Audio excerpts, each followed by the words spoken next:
Scotland seen in You can't hear? Can someone turn the mics up? Is that a bit better for now? Fantastic. Well, I was just saying it's possibly one of the biggest land reform events there's been in Scotland for a long time.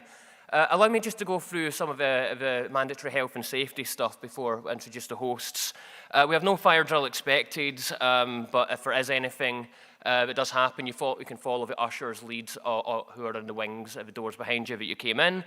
Also, if you leave the venue, you might be asked to show your ticket again if you leave the venue and come back in, so just be prepared for that.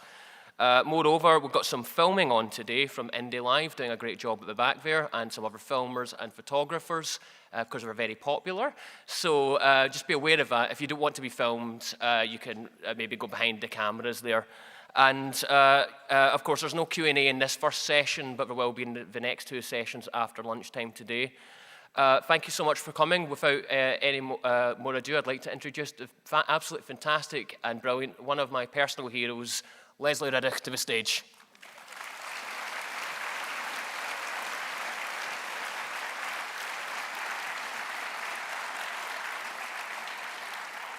Well, no pressure, Max. And I mean, there's no probably about it. This is the biggest land reform event for decades. And it's fantastic. So well done, Revive. Well done, Max, Eliza, all the team, and all of you for coming here. It's kind of an incredible thing because really there are so many constituencies probably represented here today. You know Revive began as a coalition to try to tackle the absurd situation where a very contested proportion of the Scottish landmass is operated as a driven grouse moor. It used to be a fifth. I tweeted that. I got argued with. What proportion is it now? Who can say? Part of the kind of strange way that land operates. But still, probably, for sporting estates, it probably is still a fifth of our land mass is for shooting small birds, one way or another. Is that normal? No, it's not. Good, I'm glad there's a bit of a kind of, it's pantomime season, right? Your side of the road, now you, right? And actually, I mean, so there'll be people here who have come from that sort of part of Revive's work, which has been very successful in trying to tackle the poisoning the land, the poisoning the animals, the trapping the birds, all of which has to happen to let, very often an absentee millionaire, let his pals come and shoot birds. But, you know, the question always sat within that scenario, why could one person dictate that kind of land use over such enormous areas? And so inevitably, you bring yourself through to asking how we end up in a situation, and Andy Whiteman will be here later in the day to update it, but we still have roughly 433 people who own half the private land of Scotland, and an even larger number of people who don't bat an eyelid when you say that. And that's because I don't think we understand how totally weird that is. I mean, I've been lucky to duke about a wee bit, and some of that comes from the fact that my mother's family came from Caithness. They were cleared originally. We used to have summer holidays that went from Belfast to Wick in one go, one day. That was before there was any dualling of the A9, before there were bridges over the Firth. That was some blooming journey. But Nirvana was Wick. No sniggering, right? And no blooming catcalling if you're from Thurso, just live with it. And so like that was amazing. Our holidays were going to what the family called humble ruins, which were basically where the family had come from. We also went to Bad Bay, which was an area to which folk had been cleared from the inland of Caithness and Sutherland, but Caithness. There's a beautiful dry stone dike there. The men were paid to build the dry stone dike so that the sheep wouldn't fall over the edge of the cliffs, and the people lived on the cliff side of the dike. Yeah, and there's a plaque up there. If you go past, have a look. It pays tribute to the improving landowner who let that happen. So the thing is, this sort of missed story has been, for me anyway, was part of my childhood. It's not that my family were very radical. My aunt's favorite moment was being pictured with Margaret Thatcher and discovering they had the same handbag. So it wasn't like they were a radical bunch, but by gum were they tough when it came to land ownership, because it was their experience of just dispossession. So I want to just say 2 little stories here. Well, one is because it's important to get how weird this is. Now, of course, that connection to Caithness was what got me interested in all things north. And if you're going to get interested in Caithness, then it's Orkney, then it's Shetland, then it's Norway, then it's Iceland, right? So Norway. Little history lesson here, 30 seconds, honest to God. 1814, Denmark decides to back Napoleon in the Napoleonic Wars. Big mistake. Napoleon gets gubbed, the Danes get gubbed, and they get their stuff taken off them. And one of them's Norway. So for a little period of time, the Norwegians think, you dancer, we're going to be independent. So the prince calls 112 men to a place called Eidsvoll, those kind of days, and in 6 weeks they wrote a constitution. And in it, they gave the vote to every man over the age of 25 who was an office bearer or who owned property, who owned land in Norway. And so many men owned land that the next day, after its acceptance, 42% had the vote. The same clause was in the Reform Act in Britain, the 1832 Reform Act, giving the vote to men over the age of 25 who owned land. 5% got the vote. And the calculation was that in Scotland, 2.8%. Now, what difference does that make? See, at the beginning, owning land was throwing 6. You to own land to vote. You to own land to stand. You to own land to be part of a democracy. And a democracy that didn't have people that owned land was a thin thing, which is what Britain has had, in contrast to countries like Norway. They've had 200 years of the vast majority of people being part of their parliamentary system. Is it a coincidence then? They were one of the first to adopt proportional representation. All these things that flow from everybody being in on it because everybody owned land. They decided in the 1840s they were going to become independent, and I'm not bringing in politics, independent from Oslo. So they passed a Municipalities Act. It's why they've got 400 councils today. We have 32. Because they were not going to give up what they already owned. They owned their local area, they owned their land, they owned their forest. That was the model, and it's why Norway is still populated right up to the Arctic today. And that, just by the by, is part of what the Build a Local Scotland campaign is trying to tackle. That's what that stand is. Please take pamphlets if you're interested. So my point just is, this is not some sort of, it's not even just a kind of conversation now about land, although it's that. It's not about the persecution of wildlife and all the rest of it. It's not about the lost years, the lost possibilities. It's a lot of that. It's really about the kind of democracy we want for the future of Scotland. And so that just brings me very briefly to Eigg. Why wouldn't it? I spent 8 years, I think, as a trustee leading up to the buyout. And most of you will know the story of that. But the thing is, so the people on Eigg, yeah, maybe they could have had a world-class, off-grid, integrated electricity system when they were owned by Keith Schellenberg. Maybe they could. They could have spent a long time, as everything took, long time, trying to get the simplest things done. But actually, when they managed to put a grant in and got it from Nesta to put that together, they had to prove they owned the land. It's just that simple. You didn't get that far. It's what's helped stabilize that population. If you look at even a tree nursery that's been put up there, it has to clear out all the old Sitka spruce, the Terry Wogan Sitka spruce that was just planted in the wrong place for grants. That's all had to be cleared away. Why has it been able to be done now? Because they own the land, and because they've got a conceit of what the land can take, and it's now covered in native woodland from seeds collected by the young women on the island, actually. And they've stayed because under what circumstances would land have been given in plots for free to young people? Now, they're canny, it's not free, it's deferred, because you've got to abide by the rules. But if that house ever gets sold on the open market, the value of the land is paid back to the Isle of Eigg Trust then. It's brilliant. And it's the reason that the population's doubled and there's lots of young'uns there. So, yeah, they could have done that. You know, you could, if you bent yourself out of shape, if you took 20 years for each of those projects, if you were lucky, That's what everyone else is dealing with. And it's not okay. We're having to build structures that deal with how bent out of shape our democracy has become. So why don't we unkink it from the start and get the land question sorted now?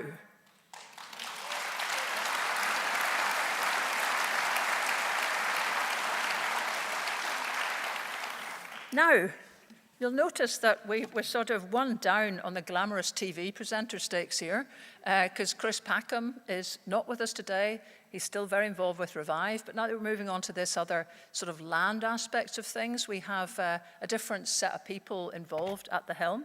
And I'm very delighted to say that my glamorous co-host is none other than David Hayman. You know that. David has starred with Hollywood stars like Bruce Willis, Pierce Brosnan, and Ricky Fulton in Scotch and Rye, which he dipped in and out of, I think, before he was truly recognised. And obviously he's done, I think it's 12 years of Trial and Retribution, as well as many other series.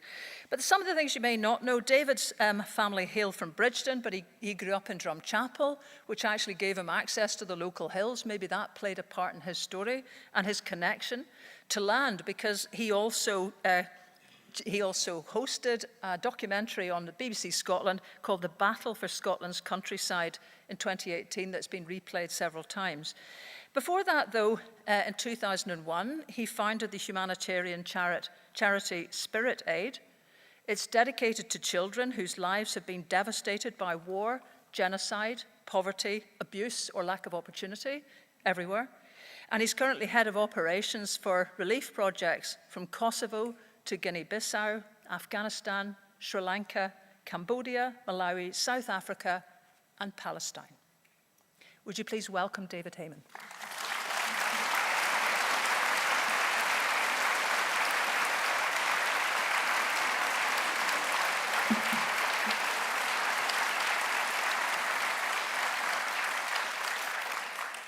Hello, you lovely people. It's wonderful to see so many of you here today with smiling faces, all with the one intent of creating a better world for us all. You know, Lesley just talked there about the documentary I made called The Battle for Scotland's Countryside. And I had the dubious privilege of interviewing a laird. Yes, ooh. He was a human being like the rest of us. And I interviewed him on the shores of his loch. And I said, so how come your family ended up with the land? And you know these guys, they don't sound Scottish at all. They've all gone to English public schools and have every aspect of the Scottish accent eradicated. But he said, oh, well, you see, my great-great-great-great-grandfather was sort of asked by the king to sort out a little local problem. There were some Neds roaming around the villages and chewing gum and spitting them on the cobblestones and creating sort of just trouble. So my great sorted them out. And the king said, well, we'd better give you some land, hadn't we? And he gave him a huge chunk of Scotland. My last question to him was, do you think your family will still own this land in 50 years' time? And he said, oh, dear God, no. Let's hope he's right. And let's hope it takes a lot less than 50 years. I'm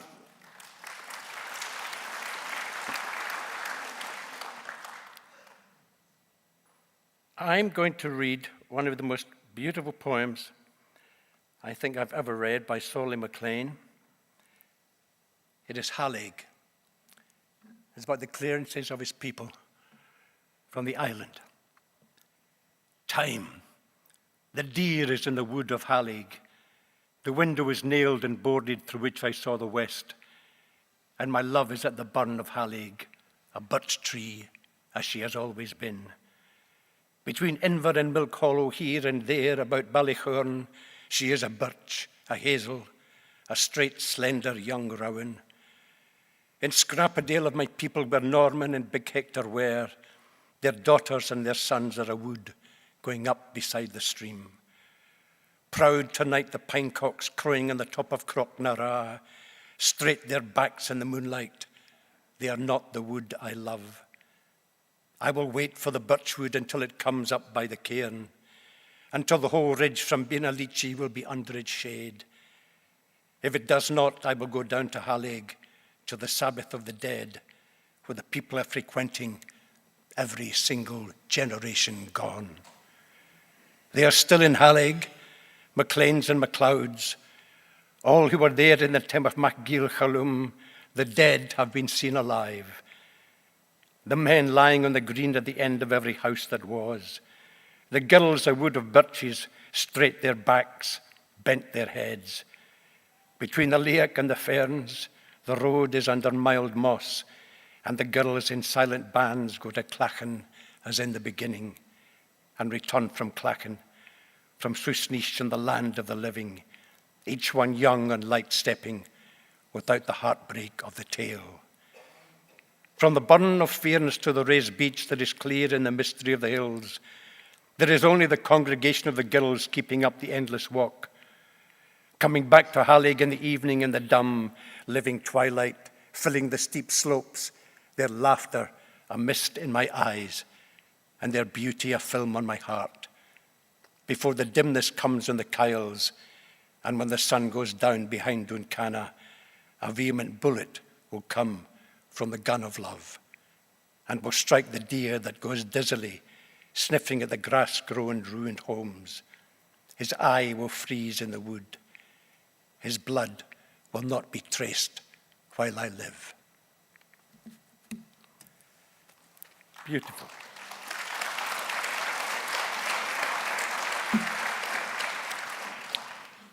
I would like to invite the first four speakers on stage, please. Would you join me, ladies and gentlemen?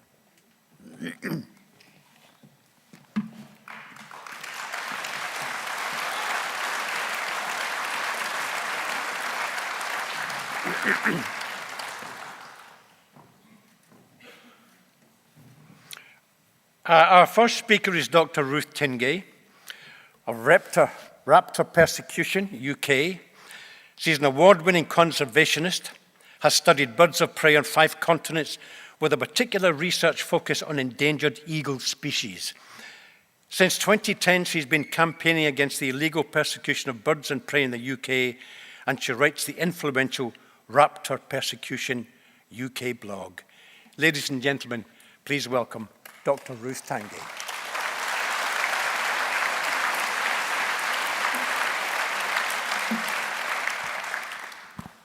Morning, or afternoon now even. Can you hear me? Okay, I've got 10 minutes, so I'm going to be short and blunt. The title of my talk is probably not what you're expecting to see. It's not what I was expecting to deliver until a few weeks ago. There's been all sorts of shenanigans going on behind the scenes that we've only just become aware of. They're important shenanigans. I'm trying to get to the bottom of them. Nature Scott, rather unhelpfully, have delayed releasing FOI documents to me, which I wanted for this talk. So I'm kind of making a lot of assumptions as I go along, but bear with me. So, quick run through. The grouse moor licensing scheme is associated with the Wildlife Management and Muirburn Act 2024, and I did think that this talk was going to be a celebration of what we'd achieved by getting that act through Parliament earlier this year. The main reason for that act coming into existence is the illegal persecution of golden eagles in Scotland and other raptors, but particularly golden eagles, and some research that was commissioned several years ago now into the fates of satellite-tagged golden eagles. And the research showed very, very clearly where these satellite-tagged eagles were being killed or vanishing in suspicious circumstances, and it turns out they were mostly happening on or close to driven grouse moors in particular areas, and you can see those circled on the map. So Scottish Government finally, after a long campaign, agreed with us and said that something needed to be done, and that's where the Wildlife Management and Muirburn Act came from. It does other things as well, but from my point of view, the most important aspect of this Act is this introduction of a grouse moor, a grouse shoot licensing scheme, where the theory is a license can be revoked where there's evidence of wildlife crime, and especially, but not restricted to, raptor persecution. And the key difference between this and where we were before the Act is that the judgment of this is based on the civil burden of proof, which is the balance of probabilities, rather than the much more difficult to prove criminal burden of proof. So we thought, great, this came in April, maybe, I think it got royal assent. All ready for the start of the grouse shooting season in August, the inglorious 12th of August. I thought, great, this will be a really good thing to celebrate at the Revive conference. But no. 9th of October, Nature Scott sent this email around to license holders saying that they were going to make some modifications, and there were two of them. One of them was a change to the definition of the area of land to which your license relates, and another one relating to the prevention of raptor persecution. Now, these two things are linked, and I hope to explain that to you as we go along. So, this followed in the email. This is what Nature Scott told everybody, the area of land to which this license relates. So they're modifying the definition. Previously, before the 9th of October, Nature Scott had provided information on their website, guidance about what was required when you applied for a license. So grouse moor owners would had to submit the estate boundary, the line of their estate boundary. You can see that in red on this map. And Nature Scott expected that that was going to be the extent that the license covered. And the area in blue there was just the area where red grouse are taken or shot. But as far as we all understood it, the license was going to cover the entire estate, and that was important. It wasn't just to cover the area where the grouse are shot, because we all know that grouse moor management happens on all parts of the estate, not just on the particular grouse moor.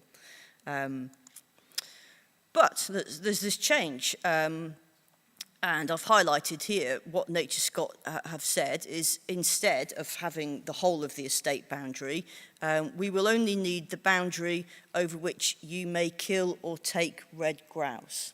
That's lifted directly from the legislation. Those words are important. They also said, we expect this to be the extent of the grouse moor. That they can expect whatever they like. That line has absolutely no legal weight whatsoever. So, you've got your grouse moor. Here's a line of grouse butts. For those who don't know, this is where the shooters stand in those butts and people drive the grouse towards them. The grouse fly over their head, and the men and the women in the butts stand and shoot the birds in the face. Great fun. They pay a lot of money for the privilege of doing it. So, if you take this new interpretation, this new modification of the language of the license, what the game shooting lobby could do legitimately, instead of having a boundary that covers their entire estate, they could say, well, look, these grouse butts, this is where we take or shoot red grouse, so therefore that's the licensable area. Not the entire estate, just that bit around the grouse butts.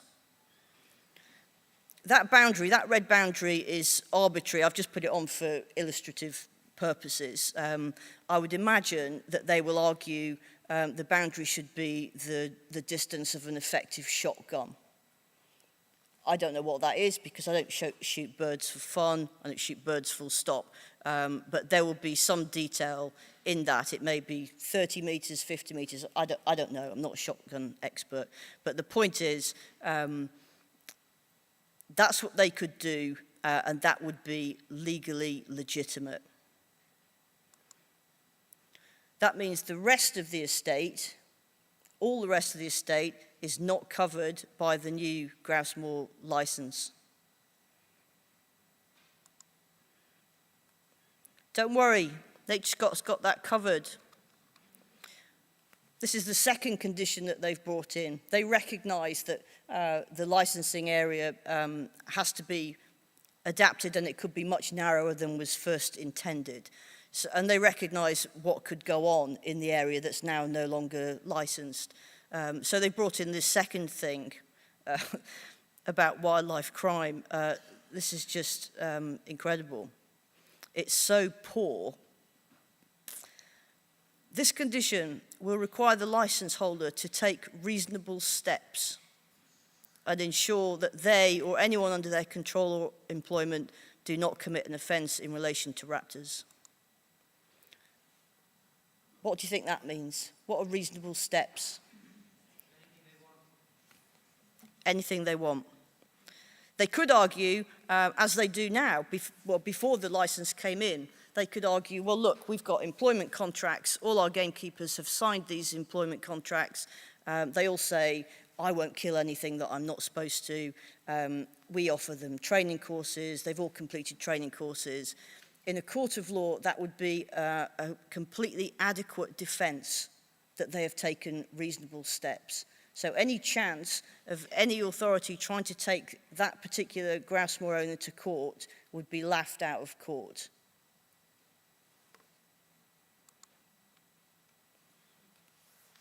They also say, this is Nature Scott again, this condition will apply outside of the licensed area, so away from those grouse spots, but only where offences committed are related to management of the grouse moor.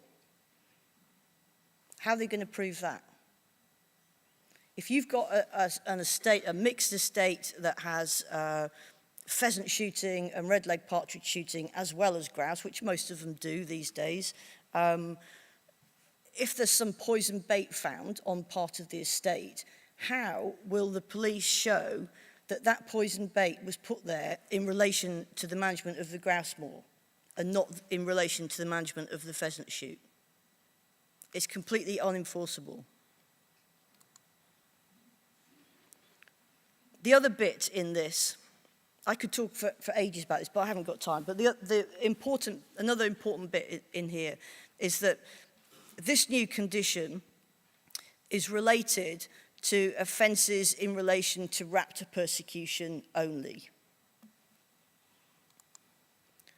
What that means, effectively, I think, and I haven't seen the FOI docs yet, but I think this is my interpretation and some of my colleagues, effectively, by putting in that word raptors, it means that any other offences that are covered by the Wildlife Management and Muirburn Act, these offences such as killing a badger, if someone kills a badger outside of that licensable area on the grouse moor, they won't lose their licence because it's outside of the area, because a raptor hasn't been killed.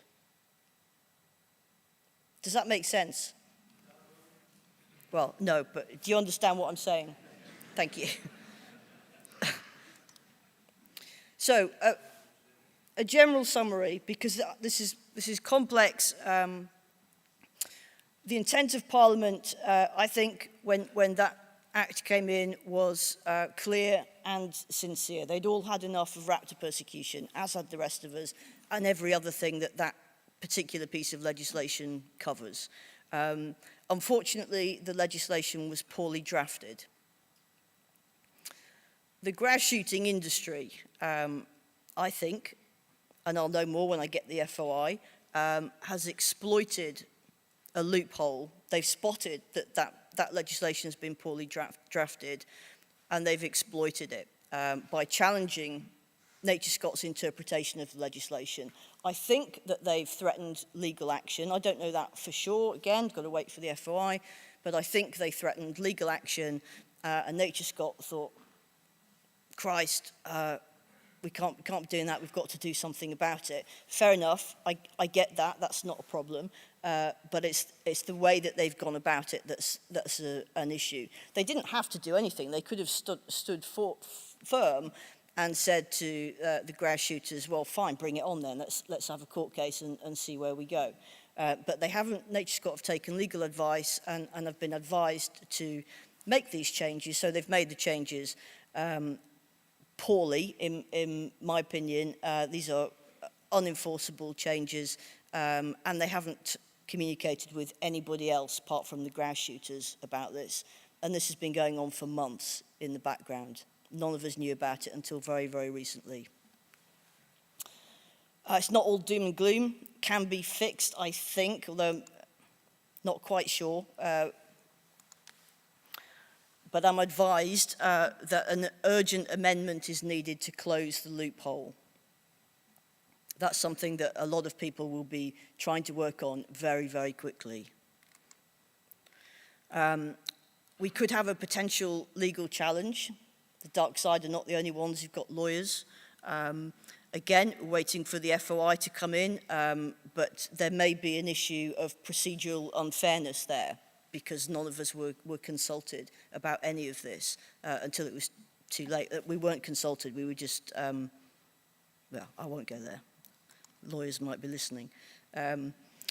If none of this works, and these bastards continue to kill birds of prey on grouse moors, including sleeping golden eagles, then the next step undoubtedly will be a campaign to ban all game bird shooting.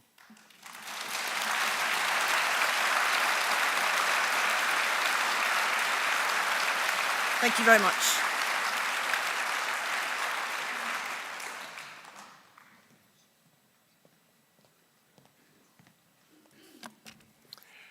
Now, on behalf of the Revive Coalition, I would like to recognise and offer this honorary award to Ruth Tingay for her resilience and drive over many years to highlight the plight of Scotland's native birds of prey. It was the illegal killing of Scotland's raptors that put and kept the circle of destruction of Scotland's grouse shooting industry under the spotlight. Much of that thanks to Ruth. Ruth has been one of Scotland's and the UK's primary campaigning voices against raptor persecution, and alongside Andy Whiteman, authored the first flagship reports the Revive Campaign Coalition was based on. Her hawk-eyed analysis of her influential blog has reached millions of people, and it's hard to see how grouse moor reform, even as it stands now and continues to develop, would have been possible in Scotland without Ruth Tingay. From all in the Revive Coalition and beyond, thanks for everything you've done. Ruth?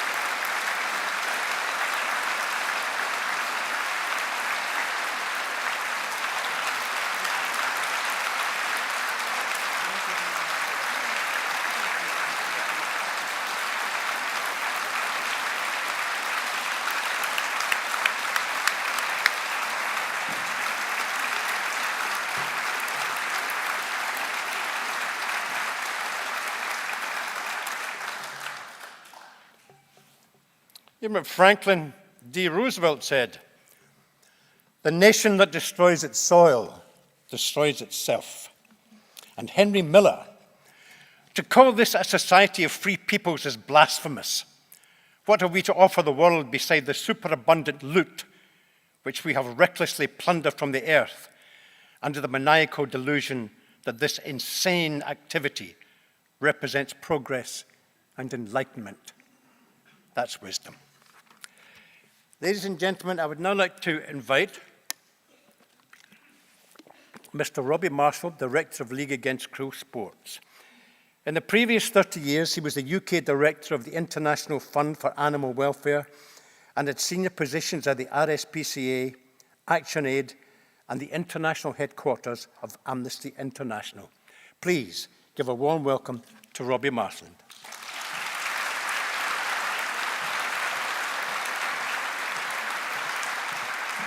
Good afternoon. Fantastic, absolutely fantastic to see you all here today. I think today is, what we've been saying in our online presence, that it's going to be perhaps an important day for the future of land reform.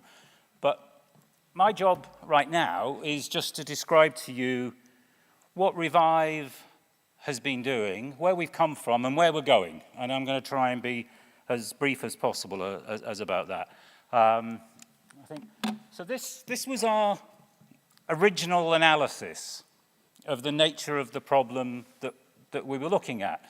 I've had the honour and the pleasure to be living in Scotland now for 10 years, and when I first came here, I would go out into the Highlands and I'd think, oh, look at that majestic background of the landscape, isn't it fantastic? And I, over the years, have had that view completely readjusted in my mind. The fact that that is a completely man-made landscape which has been designed to do one thing, and that is to increase the number of a wild bird so that that wild bird can then be shot for entertainment. And we're looking at, and Lesley talked at the beginning about, you know, the scale of it, and it's easy to get bogged down in percentages and that. But I had a meeting with one of the cab secs about this issue, and we were talking about whether it's this percent or that percent.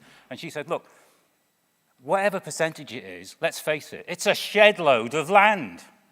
And she was right, and that's why we've been so incensed about it. And if you are controlling that land and you do want to have an overabundance of grouse, and you have to have an overabundance of grouse so that its population can survive, so there are grouse next year, then these are the things that you need to do. You need to burn the heather, because that provides food for the grouse. You need to exterminate any predator, because you want to make sure there are as many grouse as possible. So foxes, stoats, weasels, crows, ravens, you name it. If they're thought to be a threat to the number of grouse, you eradicate them. And the League produced a report which suggested that somewhere in the region of 200,000 animals are killed each year so that there can be more grouse to shoot for entertainment. It's insane, absolutely insane. You also used to need to eradicate mountain hares, but I'm glad to say that's no more. They thought mountain hares gave grouse an illness, so let's kill the mountain hares, is what happened. And they still mass medicate a wild bird population with an anti-parasite drug in the hope that that will reduce illness amongst grouse, so there can be more to shoot for entertainment. And we question deeply about both the ethics and the legality of the way that work is done.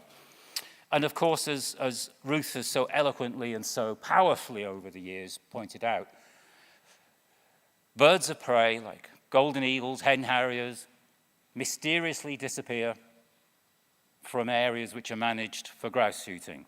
And I'm glad to say, and it is difficult after what Ruth has just said, and we talked about it earlier on today, to know that there is what looks like a big hole in the legislation, which can be filled, and an amendment can be done. And like Ruth, I believe that the government sincerely intended for that legislation to impact the whole of the grouse shooting area. And my hope is that we will be able to quickly remedy that problem. Because after 6 years of work on the issues in front of you there, what Revive members, the RSPB and Scottish Badgers, all of that work led to the Wildlife Management and Muirburn Bill, which means that grouse moor managers can expect to lose their license if the illegal behavior and behavior which is outside of the terms of the conditions of the legislation, if they break that.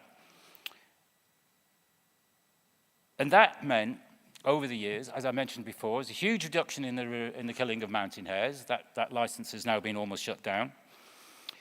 The heather burning will be licensed. We're in very good conversations with the Royal College of Veterinary Surgeons about the use of medicated grit.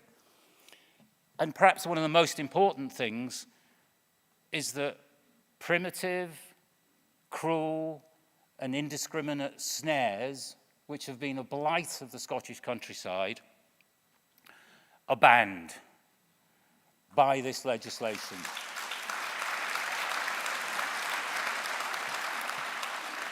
And that ban comes into effect on the 26th of November. That will happen. And kind of that point, I have to mention Eddie Palmer. I don't know if I suppose not everybody will have heard of Eddie, but Eddie works with the Scottish Badgers organisation. and Eddie sadly died last week. He worked tirelessly for a ban on snares, and the only good thing I can think of is that at least he lived to see that ban, and I really couldn't go talk about the banning of snares without mentioning Eddie's name. So you'll have seen that I've not talked about a couple of the issues on the circle of destruction, this original analysis of the nature of the problem. So what about fewer jobs? What about unplacked tracks and roads? And what about unfair land use? That's clearly one of the things that as you start looking at the issue, you start to think, that's not right, that's not fair. And that's why this slide is the one that Revive is going to be talking about for the next few years to come. Certainly between now and the 26th election at Holyrood, we're going to be talking about more jobs, better diversity, protected wildlife, fairer taxation, community ownership, decentralised government, more homes, and as David pointed out, historic grievances.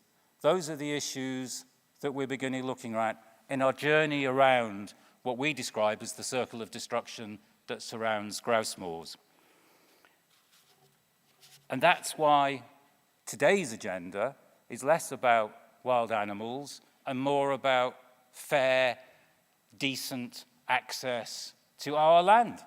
And that's why I think we've managed to continue to attract your attention and the fact that you've made the effort to be here today and to be at what Lesley rightly described as one of the biggest meetings on land reform for decades. And I really, really thank you for being here, because all of this is going to be exactly what we need, as the sign says, for people, for wildlife, and for the environment. Thank you very, very much.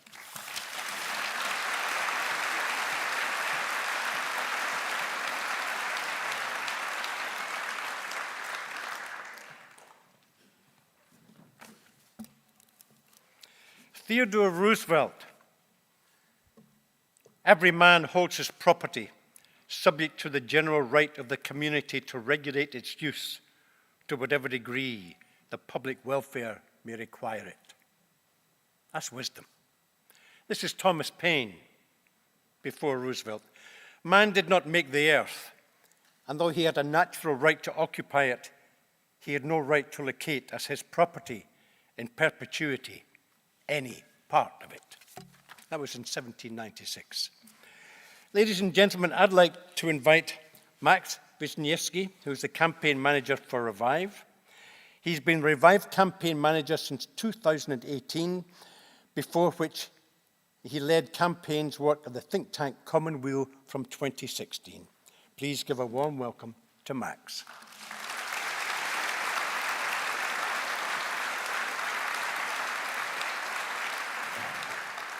Thanks very much, David, and thank you all again. It's actually my job to officially launch what we've been talking about for a while, which is the big land question. And we're launching that today. It's going to be available for the public and for you all to answer today.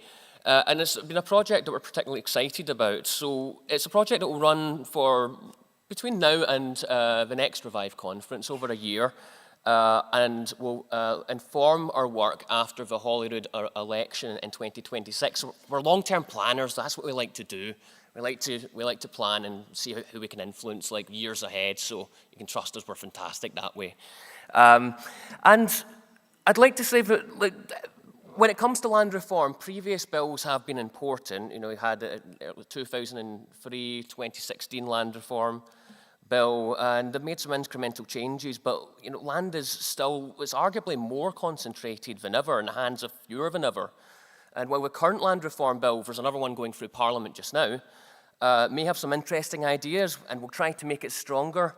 The big land question is about building the foundations for legislation that can make a real and substantial difference for our people, wildlife, and the environment, way beyond what we've had so far. Revive did consider producing a manifesto for land reform with our own ideas, sometimes just like when the Scottish Government produce consultations, for example, they ask people for their opinions on it. So there's a little bit of that going on. But we want to hear from you. We want everyone's views on this. So what we've done instead is we've opened it up. The big land question that we're launching is a facilitation. We're trying to facilitate a national conversation about land reform and about the Scotland that you want to live in. So just to introduce the Scottish land reform, the Scottish big land question is once again going to be David Hayman, but in video form. Hi, my name is David Hayman, and ever since I made a documentary about the battle for Scotland's countryside, I've been passionate about the way Scotland's land is used and sometimes abused. Land ownership inequality restricts opportunities for our people, and Scotland is one of the most nature-depleted countries in the world. That's why when the Revive Coalition asked me to front the big land question, I was more than up for it. Now, the big land question is a Scotland-wide project which we hope will inform the next Scottish Parliament after the elections in 2026.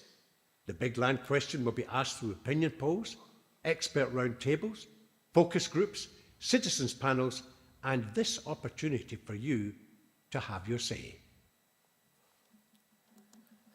David says it best. That's why it tends to help when he's a professional actor as well. And we're very, very grateful for David to front the big land question. So thank you so much for that, David. And you'll get to talk to him as well. It's going to be interactive. So so David will be introducing questions, and you'll be able to answer. And at the end of that process, after answering questions about land taxes, housing, wildlife and environmental protection, you can also put in your vision and your ideas too. So I would encourage anyone here to look on revive.scot, and it's the first thing that will pop up on the website, and you can answer the big land question. So far, I mean, in this room alone, I want to say a couple of things about the attendance. We talk about 433 people owning half of Scotland's private land. There's more people in this room than the amount of people that own half of Scotland's private land. And more than that, there's more people in this room, I believe, that answered the Scottish Government's last consultation on land reform. So if everyone here can get together and respond, we're already got a really good start. So please do fill it in, and you can do so on your lunch break here. There's QR codes on the banners somewhere that you can go onto as well. But revive.scot is how you can make it happen. And I would like to just finalise what I'm saying by saying thank you so much, and I now consider the big land question launched. Thank you.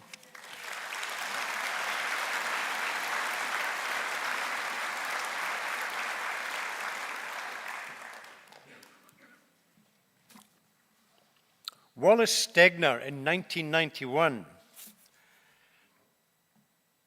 What is such a resource worth? Anything it costs. If we never hike it or step into its shade, if we only drive by occasionally and see the textures of green mountainside change under wind and sun, or the fog move soft feathers down the gulches, or the last sunset on the continent red in the sky beyond the ridge, we have our money's worth. We have been too efficient at destruction. We have left our souls too little space to breathe in. Every green natural space we save saves a fragment of our sanity and gives us a little more hope that we have a future. Aldo Leopold. We abuse land because we regard it as a commodity belonging to us. When we see land as a community to which we belong, we may begin to use it with love and respect. The next speaker I'd like to invite is a young woman, Vary McFarlane. She's the research manager at Diffley Partnership. Vary has been working with the partnership for the past 3 years. She's passionate about analysis and passionate about providing actionable insights to clients. Vary has been leading the work on the big land question on behalf of Diffley Partnership alongside Revive. Please give a wonderful welcome to Vary McFarlane.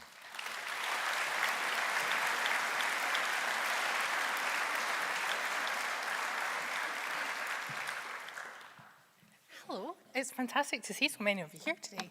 It's not weird at all hearing your own voice over the speakers.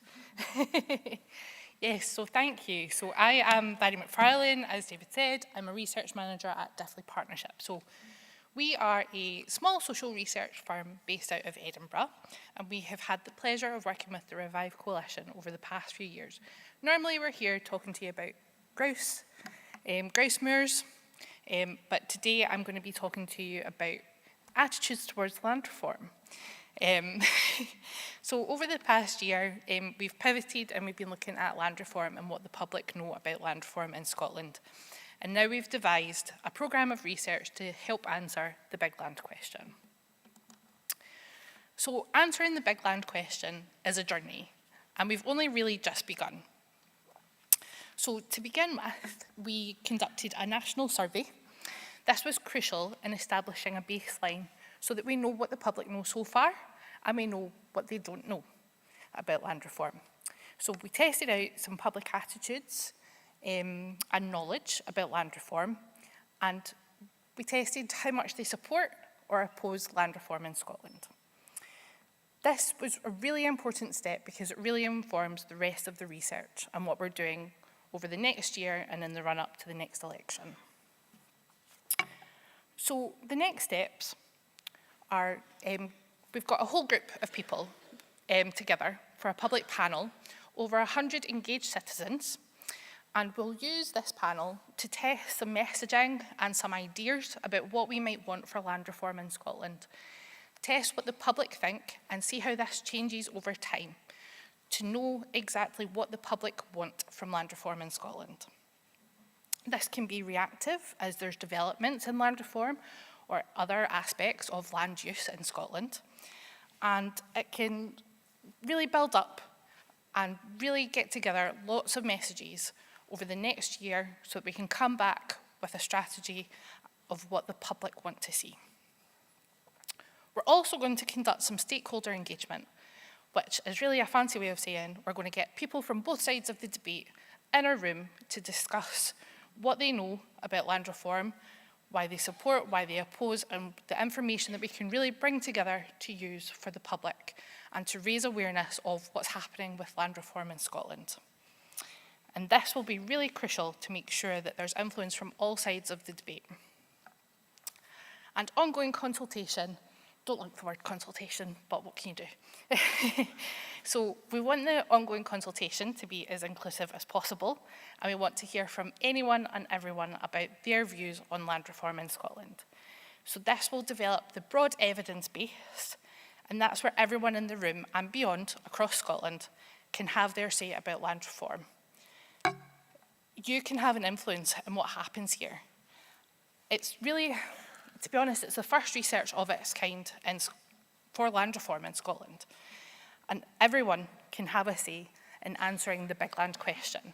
So you've seen a snippet of what we've got together, but I'm going to dial it back a little bit and tell you about the national poll and what we know so far about people's attitudes and support for land reform in Scotland. So we did a poll in October. It was online, and we managed to get over 1,000 responses to the poll. So it's robust and reliable information about what people currently know and what they support about land reform in Scotland. I've got four key takeaways that I'm going to talk to you about today, about that poll. And it's the support, the knowledge of what's happening. We've tested out some ideas and potential policies around land reform and where Scottish Government could go a bit further, and knowledge of community ownership in Scotland. So to begin, we asked just how many people did actually support or oppose land reform in Scotland. So I should caveat this. We did do an earlier poll towards the beginning of the year in May with Community Land Scotland that was also testing out support for land reform in Scotland. But we do see across both polls that there is broad support, and we've got more than 50% both times supporting land reform in Scotland. Only 1 in 10 oppose land reform in Scotland. But what we see is a lot of uncertainty. You'll see that don't know makes up almost a fifth of responses. People don't really have an opinion of land reform in Scotland, and that's quite important to note. But what is more interesting is that support's not just rural places where there's lots of land. When we look at urban and rural and the divide, we see that the support is coming from both. Large urban areas are just as likely to support land reform than your small remote towns and villages. We also found that there was a lot of strong support, so around about 75% support the large landowners being required to meet climate and nature targets. When we look at community ownership, we know that there's minimal community ownership in Scotland. So we asked the respondents what they think the Scottish Government should do. Could they encourage it? Should they leave it alone? Or do they do enough? So an overwhelming majority, 80%, think that the Scottish Government should do more to enable community ownership in Scotland. We've only got 15% that think that they shouldn't interfere, and 5% think that they already do enough. Yeah. But what's interesting here is that if we take those people who support, it's almost all of them, 94% of them, think that the Scottish Government should do more. But it's that people who oppose land reform in Scotland, almost 3/4 of them don't think the Scottish Government should interfere with land. So there's I mean, it's unsurprising, but you see that clear divide in support and opposition. It's coming through to community ownership as well, and encouragement for community ownership. Then we also asked about how much the public really knew about the Scottish Government's plans for land reform in Scotland. And I mean, it's staring us right in the face. Almost half of them know nothing at all about what is actually happening and what the plans for land reform in Scotland are. The people who knew at least a little, it's less than a fifth, it's 17%. It's absolutely nothing. Then you've got a third that know not very much, but maybe have an idea of what's happening. But really, 50% of the public in Scotland know nothing at all about what's happening. So it's, I say quite interesting. I am a numbers geek. I do hold my hands up to that one. But when we look at who's opposed and who supports, we see that those people know more about land reform, and they'll admit to knowing at least a little, about 1/4 to 1/3 know at least a little about land reform in Scotland. But if you think back to what I was saying about support for land reform in Scotland, a fifth of people just don't know. These are the people who have no idea about the Scottish Government and what their plans are. 80% of them admitted that they knew nothing at all. There's such a gap in information about what's really happening out there about land. So what we did was we also tested some ideas about things that could happen for land reform, effective land reform in Scotland. And there's broad support for the interventions. I mean, 63% think that the Scottish Government could do more to help promote and people own and manage land. You've got another 59% supporting Scotland having more diverse land ownership. And 50% think the Scottish Government could take that action to break up large land holdings. And what's interesting here is they disagree. There's not much disagreement. 10%, 20%. It's, again, uncertainty about what could happen because people just don't know what's going on. But what we did see was that people do agree that there's not enough information out there currently about who actually owns the land in Scotland. Who are these 433 people? And so that's a real gap that we could fill by gathering all this wealth of information over the next year about land reform. So, to summarise what we know so far, support for land reform, it is there. Definitely is there. And the public want the Scottish Government to do more to encourage community ownership. Awareness of Scottish Government plans, though, could be a lot higher. And there's a lack of information about who these people who own the land are. So over the next year, we are going to, as I said earlier, we're going to use our panel to test our attitudes and messaging from now until the summer. We're going to engage in discussion to debate with both sides of the argument. And most importantly, we're going to generate widespread interest and gather a vast evidence base of what people actually want from land reform in Scotland. What do we want to see? What are our ambitions towards land reform? And that's through the ongoing consultation. So thanks to Max for announcing that it was open. We can now start to answer the big land question. This is now going to be open to the summer. It's open to everyone. We're going to gather that wide range of views, so please do feel free to share with friends, family, colleagues. We want to hear from everyone. You can be as ambitious as you like with your plans for land reform. We will be taking that back, and we will be gathering what we think are the most important things about land reform in Scotland. And most importantly, it is narrated by our lovely co-host, David Hayman. So when we break for lunch, or break today, feel free to scan the QR code to take part and have your say in the big land question today. Thank you so much.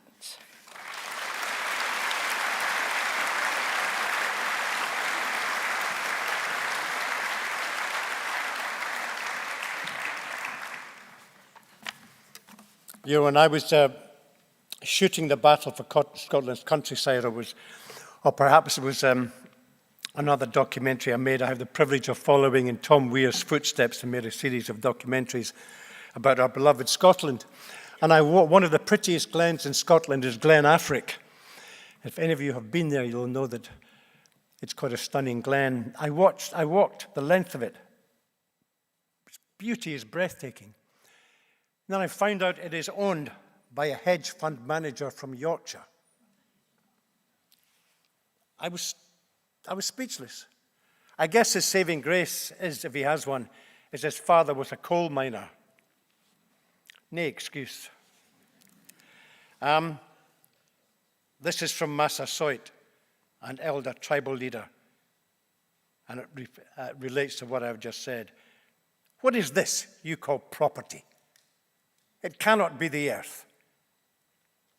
For the land is our mother, nourishing all her children, beasts, birds, fish, and all men. The woods, the streams, everything on it belongs to everybody and is for the use of all.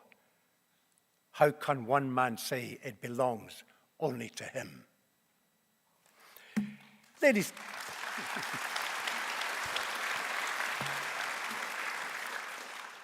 that's grub time, everybody. Enjoy your break. Hope you're enjoying yourself so far. You've been excited and inspired. Please come back for more. See you at 2:15.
Welcome back, you lovely people. Well fed and well watered, I hope. Just before we start the second section, in which there will be a Q&A at the end, I want to put it into a bigger perspective. The ice caps are melting. Our waters are rising. Our forests are burning. Everywhere there is devastation. Look at the recent floods in Spain, which would have broken your heart. Somewhere we least expect it. And you know that the people who contribute least to global warming are those that are most brutally affected. My charity, Spirit Aid, and I have been working in Malawi, one of the poorest countries in Africa, since 2008. We're working with a community of 10,000 people. There are 10 villages, each with a chief. 6 of the chiefs are women. Yes. Which is a step in the right direction. I'm trying to create a centre of excellence in the middle of the African bush. 2 years ago, they were devastated by 3 hurricanes, one after the other, in the space of about 2 months. They are literally illiterate peasant farmers. A lot of the children in high school have to board because there are very few high schools, so they have to travel, and they stay during the week in the schools. One young girl couldn't get back during the hurricanes. Eventually, when she got back to her village of 40 houses, they were swept away. There was nothing left. She lost her community. She lost her mother, her father, her brother, and her sister. And this 15-year-old girl jumped into the raging river and committed suicide. There was nothing in life worth living for.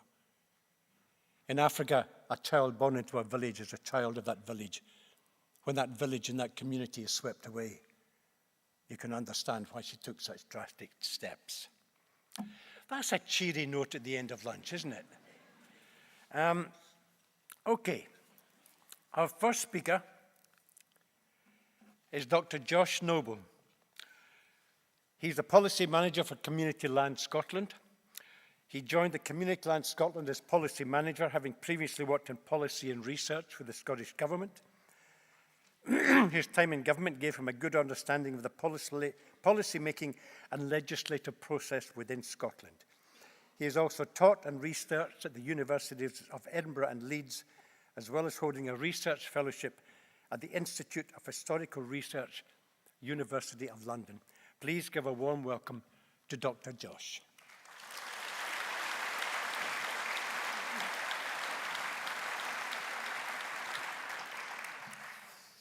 Thanks, David. That was a fulsome introduction. And thanks to Revive for the invite and for putting this event on. It's amazing to see so many of you here to talk and discuss about land reform. I find that really encouraging and hopeful for the future. So just to kick off, I thought I'd introduce Community Land Scotland a little bit. So we're a membership organisation. We represent 130 landowners around Scotland.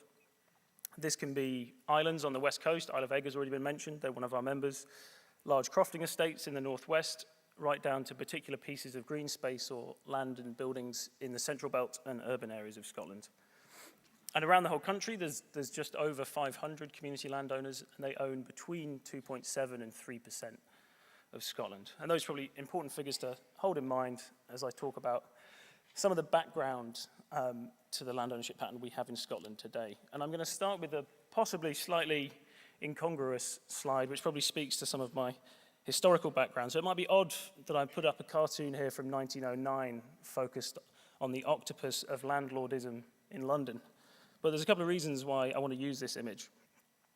First of all, I think we need a similar image in Scotland for 2024 to show the nature of land ownership that we have, and also because this pulls out a couple of points that Lesley touched on earlier that I want to speak about. So in 1909, English land reformers and social activists were highlighting the injustice of 4,000 landlords owning half of England. In 2024, we have 433 companies, individuals, other people who own 50% of the private rural land.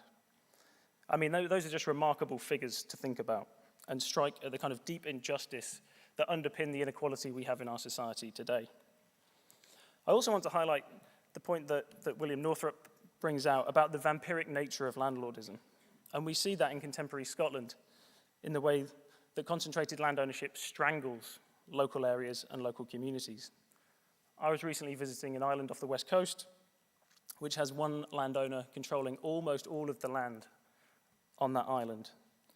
And that landowner is refusing to engage with the community, refusing to sell any land to develop housing, even though there's a housing crisis, and is essentially draining the life out of that community without thinking about the longer term impact of not actually having people living there will have.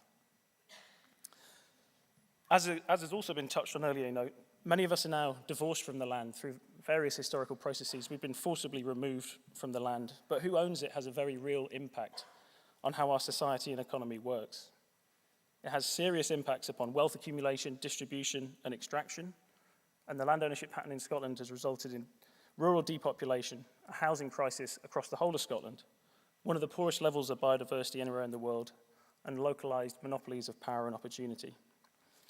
Now, this very peculiar kind of anomaly pattern of land ownership we have in Scotland is due to various historic and contemporary political economic forces, which Andy Whiteman's been detailing for many years. But in the political contemporary, and this is relevant for what I'll speak about in a moment, this land ownership pattern is supported by a really kind of startling lack of regulation, a lack of transparency, and a lack of oversight over land sales and ownership. And that means that despite 21 years of land reform legislation in Scotland, land ownership is only getting more concentrated. That being said, there have been some successes to talk about. It's not all doom and gloom. I have some positive things to say. So land reform, as we see it, is about changing how land is owned and managed. This often means diversifying land ownership patterns, and in the Scottish context, has been very much focused on community ownership. So this is giving local people opportunity and voice through ownership of land and assets. And so land reform being centered on communities of place, so that's communities within a specific geographic area, owning land and assets and taking charge of the sustainable development of their area. And the image I've got here is from View Park, which is on the eastern edges of Glasgow, where the community there took ownership of 160 acres to preserve green space, to boost biodiversity, to provide community growing spaces, and a place for community learning. And just before I continue, it's important to note, as Robbie pointed out earlier in his diagram, that community ownership is just one form of land reform. There are other forms of land reform, and there is a danger, as we're seeing in the current land reform bill, of kind of myopically focusing on community ownership as the only form of land reform. It is one of many, and we think it is time, because it will be for the benefit of communities as well, for all the different types of land reform to be explored, which I think we'll likely to hear about later. But to come back to community-led land reform, it's delivered significant benefits to communities around Scotland, but also to the development of the environment and economy and society of the country as a whole. Here we've got an image from the Terrace Valley Nature Reserve, which is down in Langholm, in Dumfries and Galloway, edge of the Scottish borders. And you'll be hearing from Jenny in the next session, who works for the community there. And they're doing a large-scale nature restoration project. We also see that in places like the Black Hills Regeneration Project on the Knoydart Peninsula. There's been significant renewable developments by communities, largely on islands, but also in other places, and lots of housing projects, community forestry. Kind of the list goes on, but the key point I want to make is that this community-led land reform takes a kind of holistic approach to development. It's not focused on profit or extraction, but circulating wealth locally and making the natural and human ecology as vibrant and resilient as possible. And this also fosters local democracy, local empowerment, local accountability, as you can see in the kind of community deer drive here. This is not people thinking about ownership necessarily, but thinking about custodianship, which speaks to some of the points that David was making about how we should think about, or how we should reframe our relationship to land and kind of escape this property paradigm that we're caught in. So I just want to briefly move on to speak about the current land reform bill. We had a really helpful talk earlier, which was pulling out some of the holes in the wildlife management bill. And as I think Max mentioned earlier, we do have a land reform bill in front of Parliament at the moment. I won't go into a huge amount of detail on the bill. It's quite big, it's quite technical, but the kind of headline is that it's disappointing. It doesn't really follow the advice of the Scottish Land Commission, which was a commission set up in the 2016 Act to kind of advise and oversee land reform. Does loads of great work, really interesting research, and the government hasn't really listened to the advice it's been given. And our concern is that there's not really that many means for actually diversifying land ownership.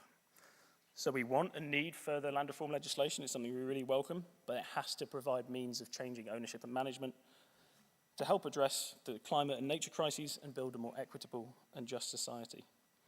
And although it's underwhelming, as I'm saying and as I will demonstrate, there are very powerful interests out there who are trying to claim that this is going to be hugely damaging, it's going to cause loads of problems, but this is disingenuous, and we need to call it out as such. There's a risk here that the bill could become too bureaucratic. We end up just giving work to land agents and solicitors, but it's not radical by any means. However, there are a couple of things that we think we can change, and we're working with Revive and others to make this achievable. And the first is we need a land reform bill that's going to apply to a lot more of Scotland. If it only applies, as it does at the moment, to very, very large landholdings, we're missing an opportunity for urban Scotland to be included. We're missing an opportunity for there to be proactive measures for communities to identify particular sites. And we need the thresholds at which some of these mechanisms are going to apply to be far lower, and also to include aggregate land holdings. So if you're a company that owns pockets of land all over the place, that total needs to be aggregated up, and then these measures may apply to you. Because one really key thing to point out is we often talk about, landowners and imagine it's a particular person, but often the picture nowadays is really companies, corporate land holdings. It's not necessarily the laird. It's a company registered offshore who's owning the land. The other point I want to talk about just briefly is the idea of a public interest test. So David kind of touched on this before when he was talking about Theodore Roosevelt and the idea of you have private property rights, but they're always based on that ownership working in the public interest. This is a long-established legal precedent. And for some reason, the government's chosen not to engage with that. They're thinking about transfer tests and community sustainability. It's not going to achieve what we need it to. Public interest needs to be centred. There also needs to be a reform of the community right to buy process. I don't know if people are aware, but in Scotland we have these community land rights. This is something we really champion. So if you are in a geographic community, you can organise together to activate your land rights, take ownership of land and buildings in your area. There are some mechanisms within the bill which apply to this, but they're creaking and they need a bit of smoothing out. And a point we've been working really closely with Revive on is the idea of having land management plans as a way of reforming damaging land ownership practices. But in order for that to happen, there need to be some pretty serious penalties attached to it, not fairly nominal financial fees as it is at the moment. So these may sound kind of technocratic, and they're not the most juicy, exciting things in the world. But it's things like this that could actually deliver some kind of positive change and help diversify land ownership and start to get the government and the public as well thinking differently about what land ownership means. And just to finish, we're often told that land reform is a journey, not an event. And with that in mind, I think we need to start thinking about what the next land reform bill looks like and what we're going to be doing post-2026, which is why it's so timely that Revive have launched the big land question. And so some of the things that we're starting to think about and do work on in terms of more ambitious, should we say, land reform mechanisms are things like having a presumed limit on land ownership. The total amount any one entity can own should be capped unless that land holding is working in the public interest. We need a modernisation of community right to buy legislation. We need taxation reform, which I think may be discussed later, things like land building transaction tax, the introduction of land value uplift capture, and the introduction of compulsory sales orders so that vacant and derelict land can be brought back into productive ownership. So the slide I've got up here, Scotland's for sale, but who's buying, is a campaign that we launched this year to raise public awareness about land reform issues and to get people thinking about how land justice issues are also climate justice issues, are social justice issues, and to get people engaging with the need to think about land reform. So if you want to learn more about that, do come and speak to us at the stand, follow us on Instagram. But there's a bigger point here about the amount of work that different organisations are doing on land justice issues at the moment. So the Scottish Crofting Federation, who you'll hear from in a moment, and the Land Workers Alliance are doing work on land justice. You've got Gale, Scottish Histories of Resistance, also doing work, and obviously Revive as well. So we all need to pull together, I think, collaborate on this specific piece of legislation, but more generally, also work together. Speak to your MSPs. If you're a member of a political party, speak to your party about these issues. We need to demonstrate to the government and political parties and decision makers that land reform is an issue that we all care about, and that land reform is central to the creation of a Scotland that is more just and more equitable for everyone. Thanks.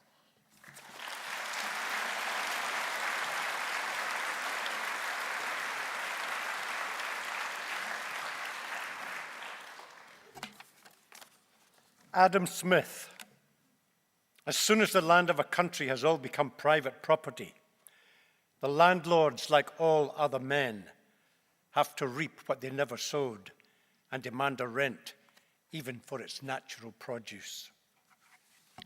Native American proverb, the land is the mother of all. We are of the land. We cannot own it. We can only use it.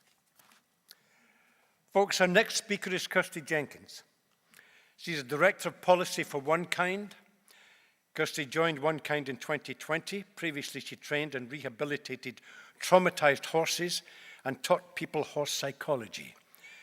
She also has some practical experience with wild farmed and companion animals and has an MSc distinction in animal behaviour and welfare. Kirsty keeps track of changes to the Scottish and international animal welfare landscape to inform our campaigns. Please give a warm welcome to Kirsty Jenkins.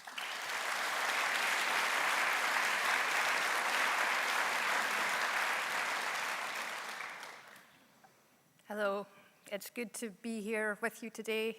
Thank you for coming. One Kind is an animal advocacy organisation and part of the Revive Coalition. And as Revive shifts its focus more towards land reform, that may open up new opportunities for how we advocate for wild animals. There are a couple of relatively straightforward possibilities provided by the Land Reform Bill that's currently in Parliament.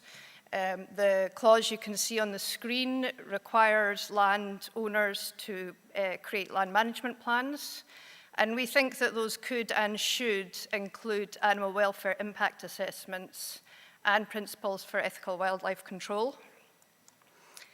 I think most of us are quite familiar with other types of impact assessments. So if you think, for example, like environmental or business impact assessments, they're used routinely to assess and try to mitigate the consequences of planned projects or policies. So an animal welfare impact assessment would provide a formal and systematic process to account for the interests of sentient animals. That is currently missing in policy making in Scotland and across the rest of the UK. And in this context, it could mean that they were a required part of the land management plans. Similarly, the principles for ethical wildlife control could be a required part of the land management plans. So these principles provide a framework for decision making around wildlife management to make sure that any interventions are evidence-based, part of a long-term plan, and prioritise animal welfare. And that prioritisation could be aided by the impact assessments I just mentioned, especially because in reality, a lot of these situations, they get really complicated. There are multiple species involved. And both of those suggestions I've just made could be achieved by amendments to the Land Reform Bill, and we would ask that MSPs and government consider those amendments. I also want to ask, though, if land reform could be a vehicle for a more fundamental change. So rather than just trying to end the worst harms to wild animals, could we reimagine our future with them? We've long championed those ethical principles I just mentioned, and so long as the people managing the land continue with a control mindset, they will be vitally important. But actually at the heart of those principles is a shift in mindset towards coexistence. That is a word that has been criticised by some. For example, I recently heard James Shooter say that it felt apologetic, and he suggested co-prosperity instead. And by lucky coincidence, as Robbie introduced this morning, the Revive vision for land reform is the circle of prosperity to replace the circle of destruction caused by grouse moor management. So a lot of the discussion around land reform focuses on community. Can we expand our notion of community to include other animals and live alongside them as people all around the world do? In a lot of places and cultures, other species are regarded as kin. So here, with our human kin, we recognize each person as an individual. And I think a lot of us are willing to extend that to some other species. So most people, for example, if you talk about cats and dogs, they'll talk about their different characters and preferences and quirks. But with wild animals, usually they're talked about as a species. And the assumption seems to be that any individual members of that species are more or less interchangeable, and that they're all going to behave the same way and respond in the same way to human activities.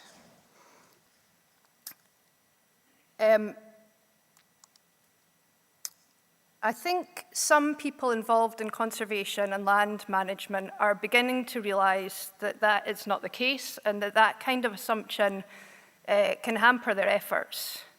They're acknowledging that animals have agency and can make a range of decisions in any given scenario.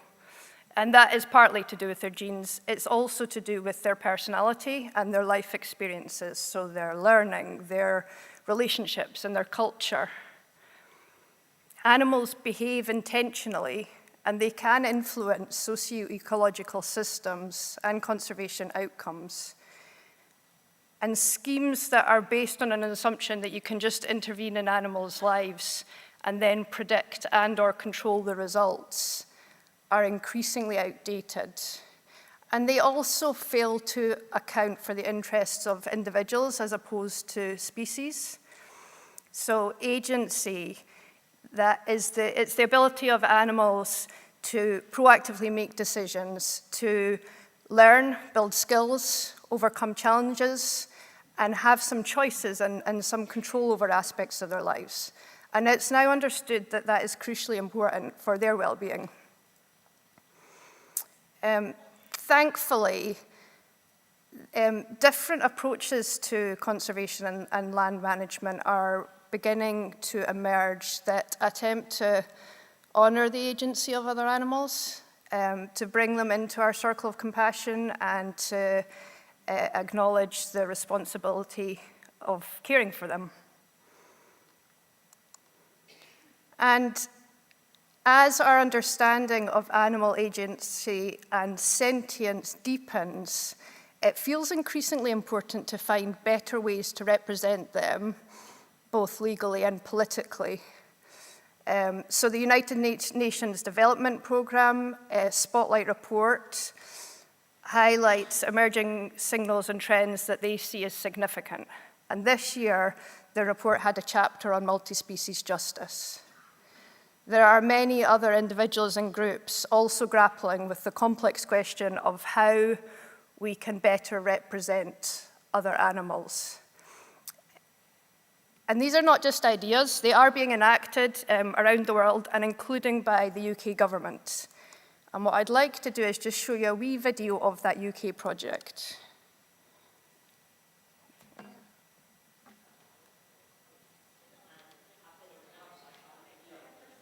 So today, people have come together from the community of Barking, along with people from DEFRA and Policy Lab, and together we've engaged in something called an interspecies council. Now, what is an interspecies council? It's a chance for people to exercise their more than human imagination. Each person looks through the eyes of a certain species for the council. So that gives a very, very different perspective shift to if you were just talking about nature or the environment as if it was something different or separate from us as human beings. Massive thank you to all of you for making it here, and to all of your species for making it here with you. This is the start of the Rewilding Interspecies Council. Representing the tuft duck, leading up to the event actually felt like a really special thing to do, to actually represent another people or another community. And so I found myself taking that really quite seriously. I got the grass snake, which is very low to the ground, obviously very timid in comparison to us humans who see it from a completely higher perspective. And it just allows you to empathise a little bit more with both the species and the environment that it inhabits. So imagine you're looking through the eyes of this non-human creature, and you look around and see a circle full of other non-human creatures. So do tell us who you represent and share your concerns with this council. We are trying to tell humans there's something wrong, but we're also trying to tell them that they can fix it. The river's got a lot of history. It's quite an important part of Barking, and it's part of my history. I felt quite emotional when I was talking about river and how the rubbish that is collected from the Essex fields then goes down into the Thames. Heard from the bee, heard from yew tree, the reed warbler, little egret, the European eel was very vocal. Soil, I think, was incredibly sort of confident. He was just like, I've seen it all before, basically. I've seen the dinosaurs come and go. And I don't want to focus on your waterfowl, but you get quite a lot of press.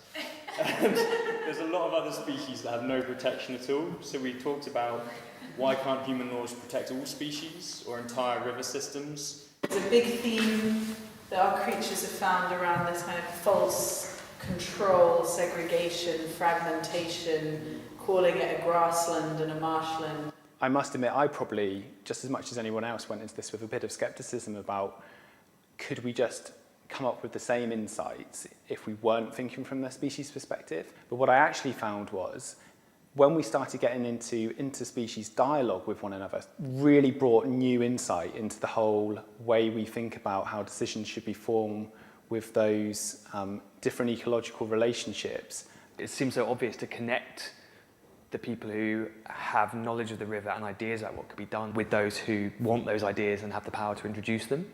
But I think there's also something particularly interesting about doing that in a context of the council. There was less friction and I guess more willingness to radically imagine. Right now, we're in such a crisis of the kinds of decisions we're making. We're short-termist in the way we see the future. We see ourselves as separate from nature. We see human beings as being above all other species. And this process can give policymakers that deep empathetic perspective on life so that they actually end up making decisions that are in the interest of all living beings.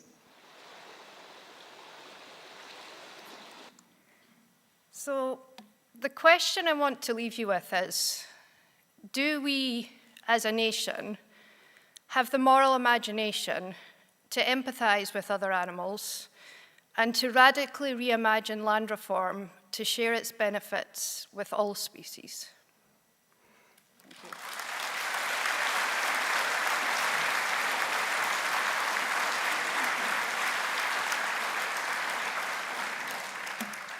Thank you, Kirsty. You know, I love Native American philosophy. It's deeply profound. Chief Joseph of the Nez Perce, the land was made without lines of demarcation, and it is no man's business to divide it. Our next speaker is Kevin Cumming.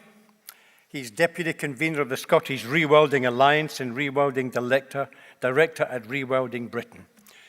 Kevin oversees the policy work of Rewilding Britain, supports the Rewilding Network, and builds engagement with landowners who are interested in beginning their rewilding journey. He also represents Rewilding Britain in the Scottish Rewilding Alliance's management team. He was also instrumental to the Langholm buyout, leading one of Scotland's biggest ever community land purchases in the south of Scotland. Please welcome Kevin Cumming.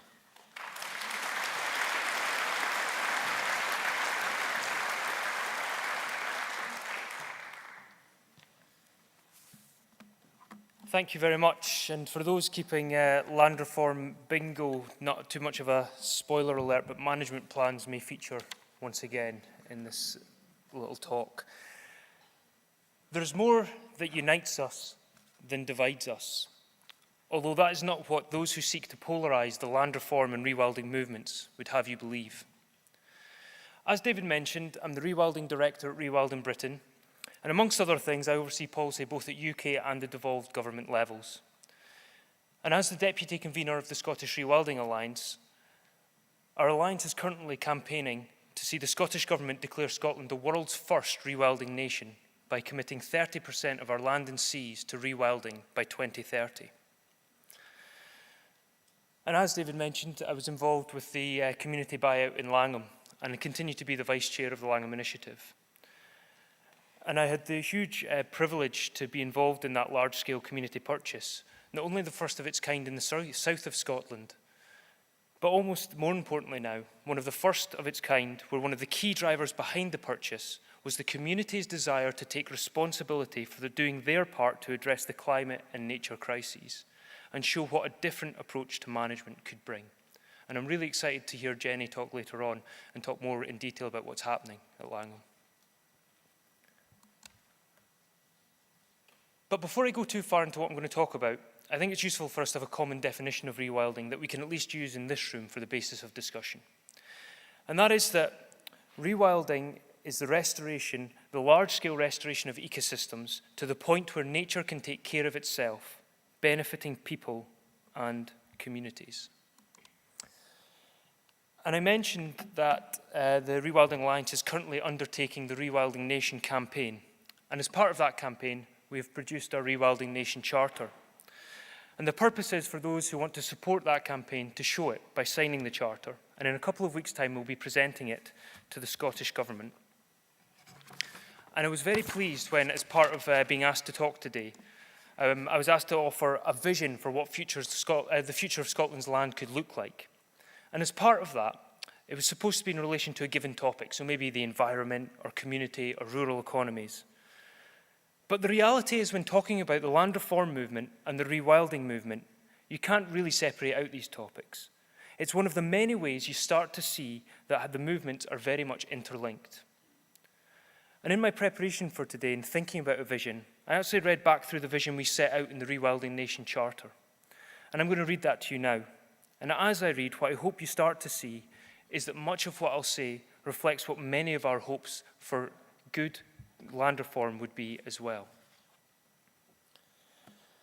Imagine a Scotland rich in wildlife, where our hills are draped in a complex tapestry of native woodlands and healthy peatlands, where grasslands bloom with flowers and wetlands thrum with life, where great green seagrass meadows carpet the ocean floor and vast oyster beds buttress our wild coasts. That's what a rewilding nation looks like. Imagine a Scotland full of vibrant communities, where nature's restoration inspires and supports local enterprises, where people of all ages can find rewarding jobs, and where nature-rich landscapes accessible to everyone reawaken our connection with the wonders of the natural world. That's what a rewilding nation means. And when I read that part about what a rewilding nation means, it takes me back to an article that Ailsa Rayburn, the Chair of Community Land Scotland, and myself wrote earlier this year, entitled, "Let's Re-Embrace Dúchas as we Rewild and Repeople."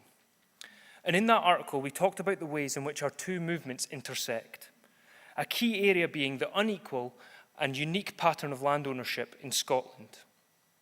It is undeniably that historically this has led to the degrading of our ecosystems, communities, and rural economies.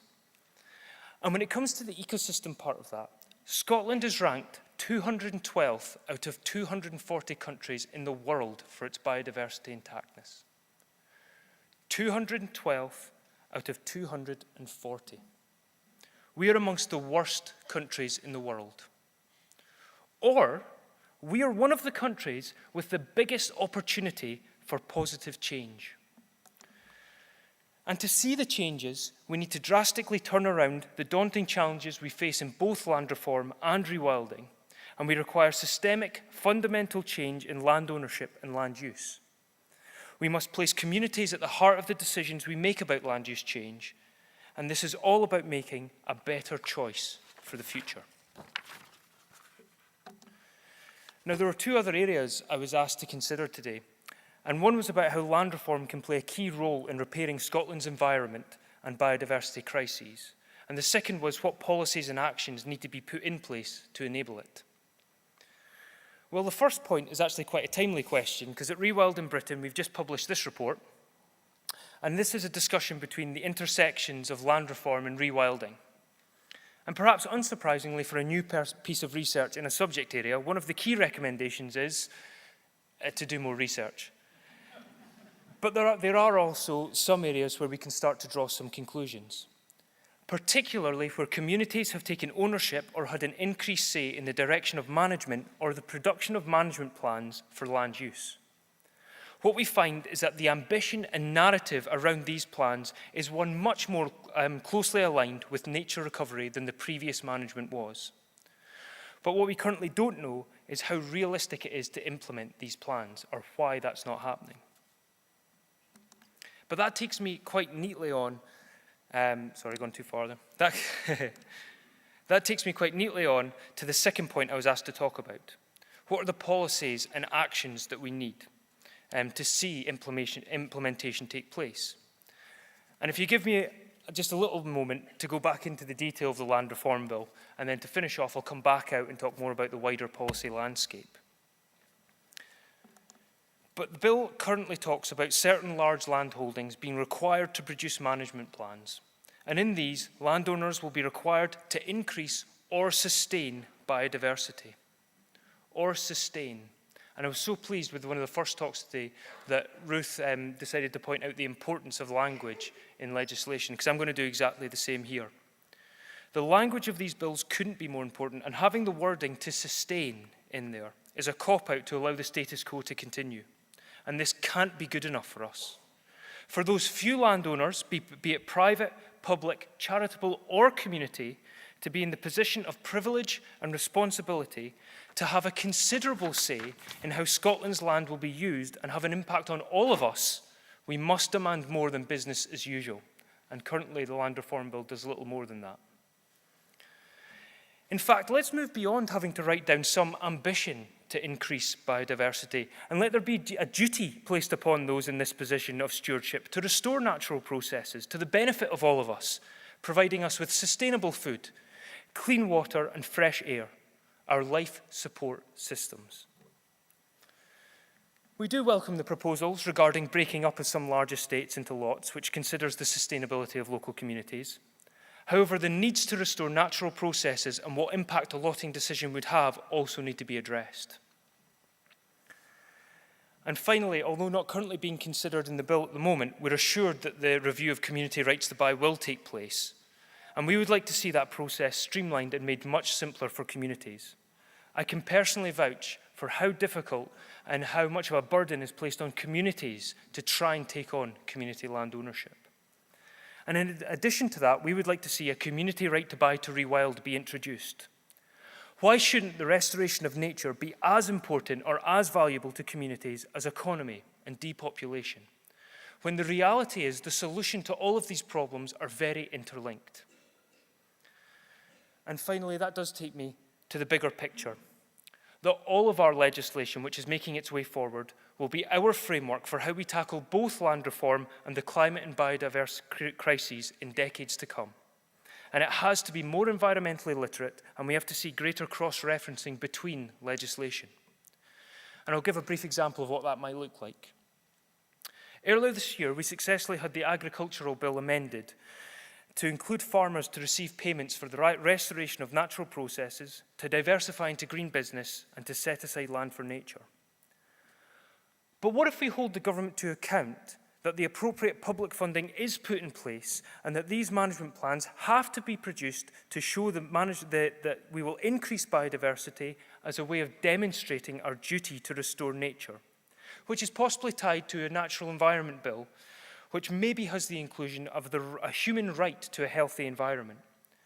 And in those larger land areas, maybe they could be assessed as part of the government's 30 by 30 framework and its nature networks.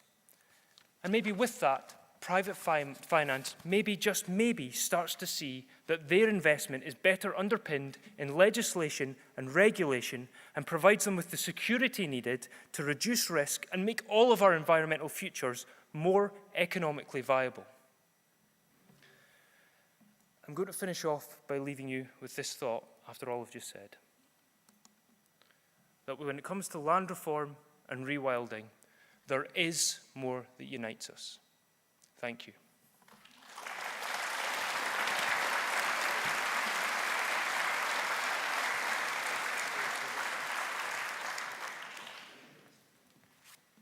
Thank you, Kevin. Some more words of wisdom from the elders of the world. The Great Spirit is in all things. He is in the air we breathe.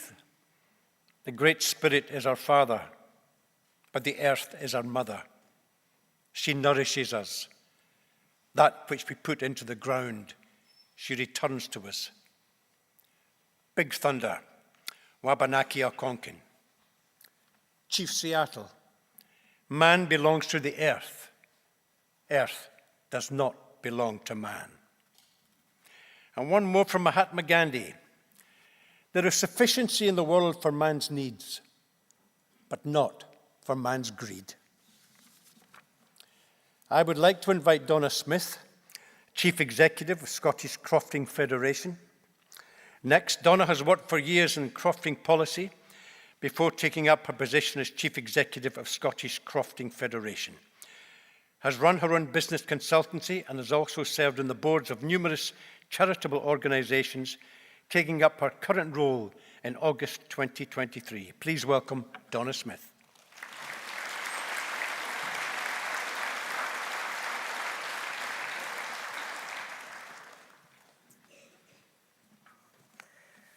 Well, good afternoon, everyone. I'm delighted to be here today representing crofters and crofting as part of the SCF. For those who aren't aware, the SCF is a membership organisation, and it's the only one that's dedicated to campaigning for crofters and crofting, making their voice heard when it comes to government policy making. And I'm going to be quite bold today and start and say, in terms of the big land question, we think that crofting can help inspire a continued movement of land justice across Scotland. And a lot of what I'll talk about today speaks to the land reform circle of prosperity that Robbie and Kirsty have already shown us today. Crofting has long shown that you do not need large parcels of privately owned land to achieve positive outcomes for climate and nature. And further, it shows that you can reconcile high-quality food production with nature restoration and climate mitigation, and there are examples of this all over the crofting counties. Crofting as a system holds enormous potential for the diversification of land access and tenure, and can help break up the concentration of large landowners' wealth and power. It also dampens escalating land prices because it prevents people from being thrown off the land and letting the landlords do as they please. Crofting strengthens local communities and local decision-making, and it is no coincidence that most community-owned estates are located in the crofting counties. And yes, crofting comes with challenges, but those challenges are not specific to crofting. The landed elite may often paint a one-sided and negative picture of crofting, but that's because large landlords know the power crofting holds to change the status quo. There is ample evidence that supports the view that crofting should be a key component for land reform, and we have to be clear that the full value of crofting is not measured in pounds and pence. The recently published Value of Crofting report commissioned by the Crofting Commission did, however, detail some interesting figures alongside various case studies that demonstrate different aspects of crofting. It found that the direct impact of crofting generates around £29 million of gross value added per year.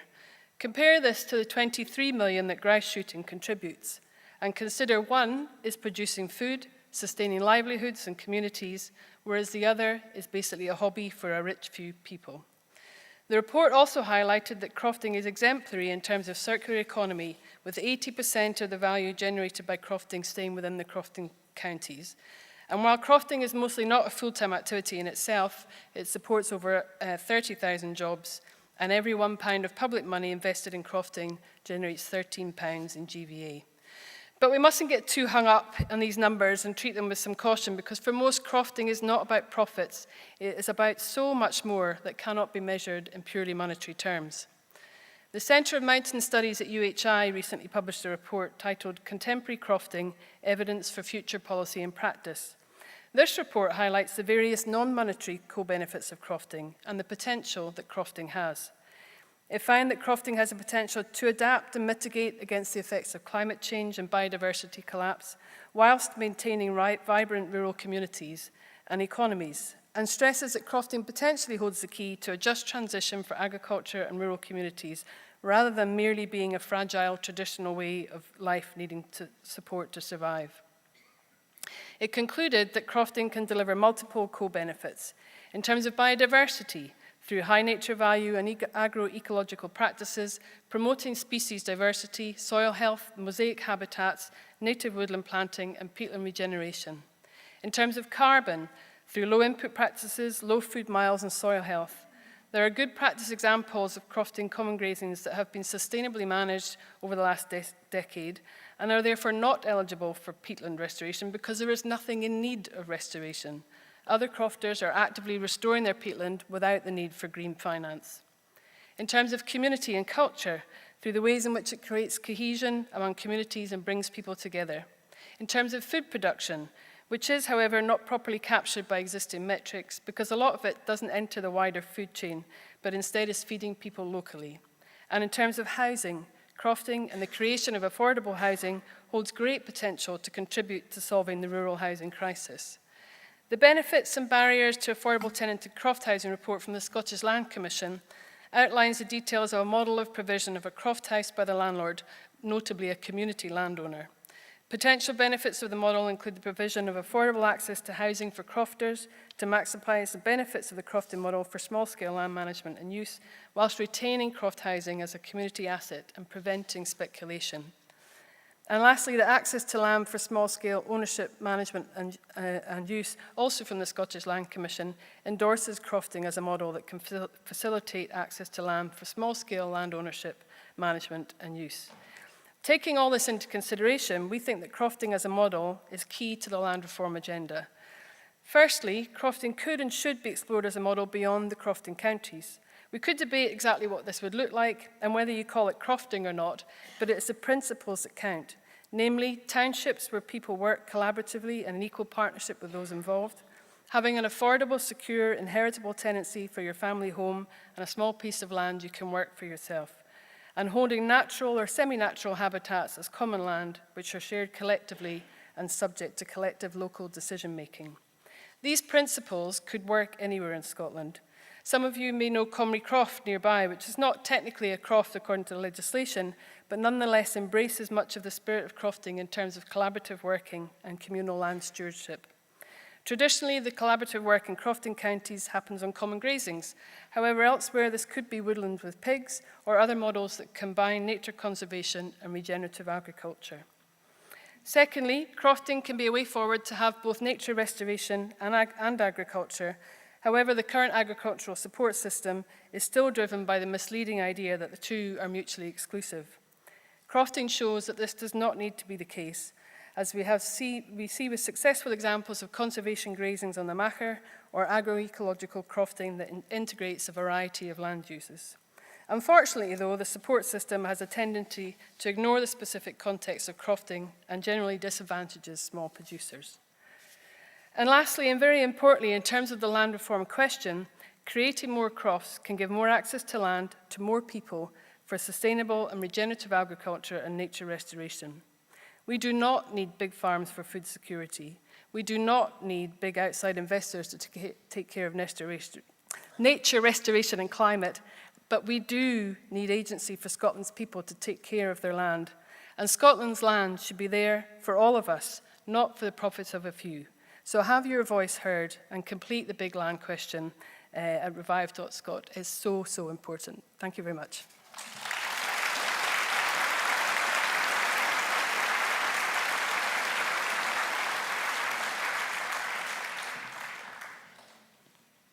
Thank you, Donna. David Attenborough this time, one of our elders who is thankfully still alive, but perhaps not for much longer. Why are you laughing? I mean, I adore the man. I don't have heroes in my industry. I don't have movie stars or great actors that I call heroes, but David Attenborough is certainly one of them. He said, young people, they care. They know that this is the world they're going to grow up in, that they're going to spend the rest of their lives in. But I think it's more idealistic than that. They actually believe that humanity, human species, has no right to destroy or despoil regardless. Our next speaker is Ariana Burgess, MSP for Highlands and Islands. She's been a Green MP since 2021 and has a passion for land issues and nature restoration. She worked with Revive as a member of the Rural Affairs Committee, which was responsible for the recent grouse moor reform bill. Please welcome Ms. Burgess.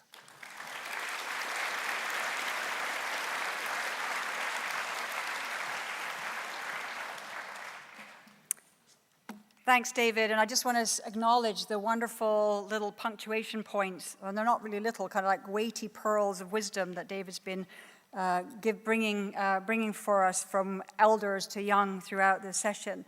I've been asked to speak about the land question, my take on that a bit, and also reflect on the folks who went before me, and then get into a little bit of green perspective on the bill. We'll see how we do in the time that I've got allocated there.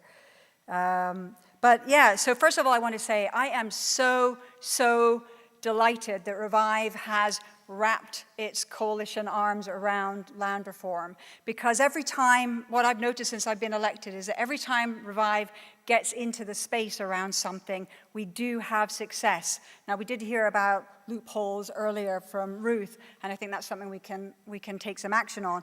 But Revive is a phenomenal coalition for building a movement, and you are all part of that movement, and it's just so wonderful to see you here today. So in terms of facilitating a big land question, I think this is absolutely fantastic. And what I loved Max saying earlier was that it's not just about this bill, it's on into the future. We're looking into going into manifestos in 2026 and beyond, and I think that's absolutely right. Any kind of piece of legislation I've started to understand is we kind of get a bit navel-gazy about the legislation, but actually the legislation is often a punctuation point in a bigger piece of work that the government is bringing forward. So I think looking at a bigger scope and what are the other things, and I'll try to touch on some of those as I go on, what are the other things we could look at. So in terms of really fantastic food for thought from Josh, Kirsty, Kevin, and Donna, and I'll touch on a few things. So Josh and I have already talked about the threshold. So the bill has, when the bill first was discussed, there was going to be a threshold, and it was quite high, and we managed to get that lowered. But now we've got two thresholds, which I find is really confusing to even get around.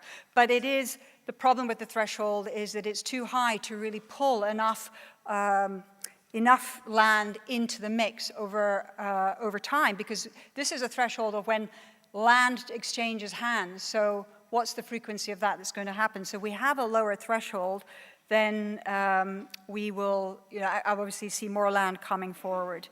I'll get into some details about lotting and things like that in a bit, but Kirsty talked about coexistence, co-prosperity. And I love this because actually earlier, I think it was Robbie was saying, well, we're turning away from animal wildlife, but she's actually pulled it right back into the land reform piece. And it's been so refreshing for me to discuss that with her, that we absolutely need to be thinking about how do we have that sense of kin that somebody talked about in the video that we watched. And actually, that is work that I used to do in the United States and here in Scotland. I used to actually facilitate those circles, those interspecies, multi-species circles, and it is extremely powerful to step into those places. If you stand on the outside, you go, this is a bit weird, but once you go into that space, it is phenomenal what comes forward when we actually start to humble ourselves and speak from that place of another being that we share this planet with. So yes, let's expand that sense of community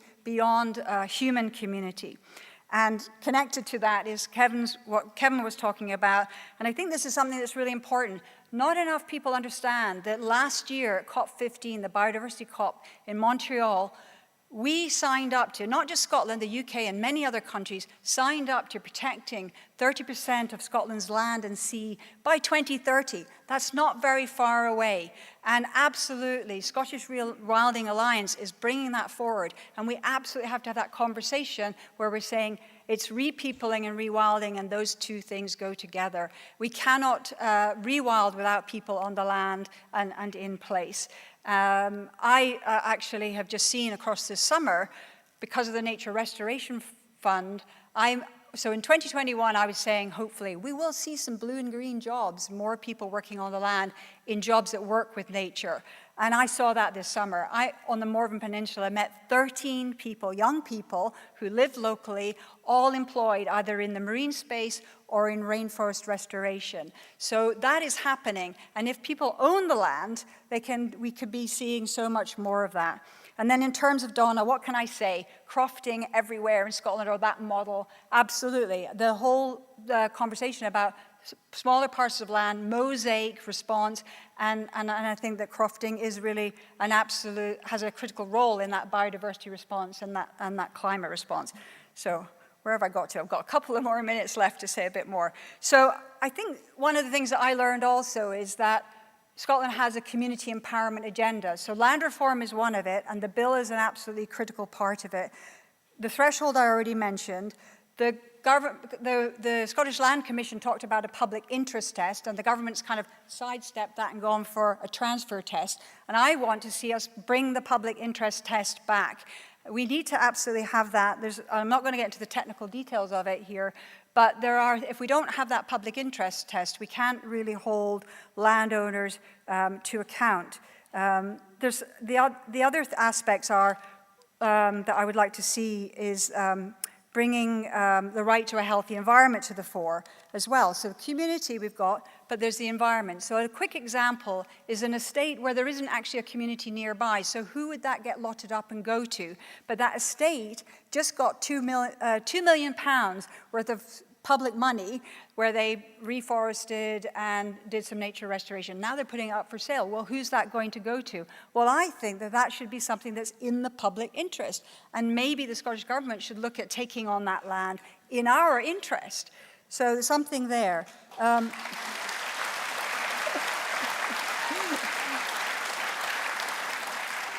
The other thing that we need to think about in the lotting, so the bill talks about the ability to lot land. Well, that's great, and maybe it will make land more affordable for more communities.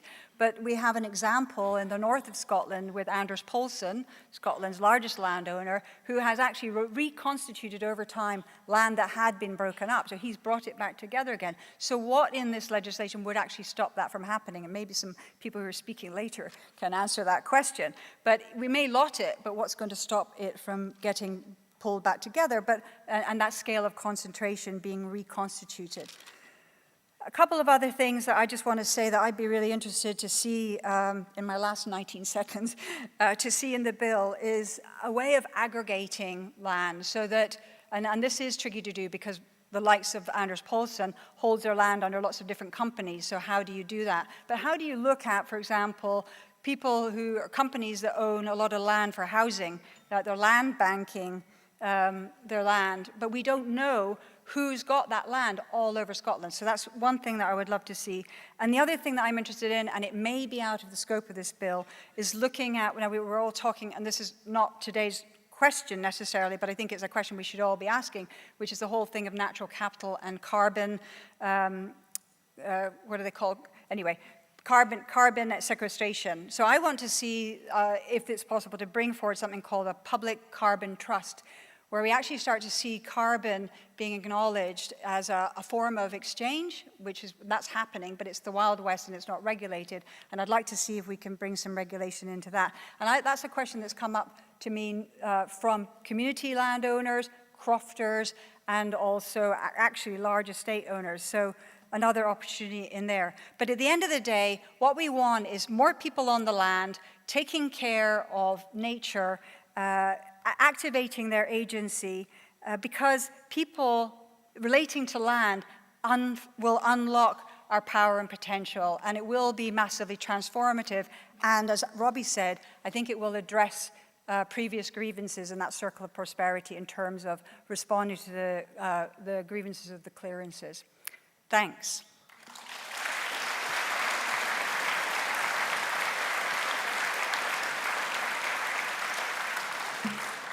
Thank you, Ariana. Now it's your turn, guys and gals. Question time. We have 15 minutes. Do you have any questions you would like to ask any of the panelists? Please put your hand up and we'll take it from there. Yes, sir.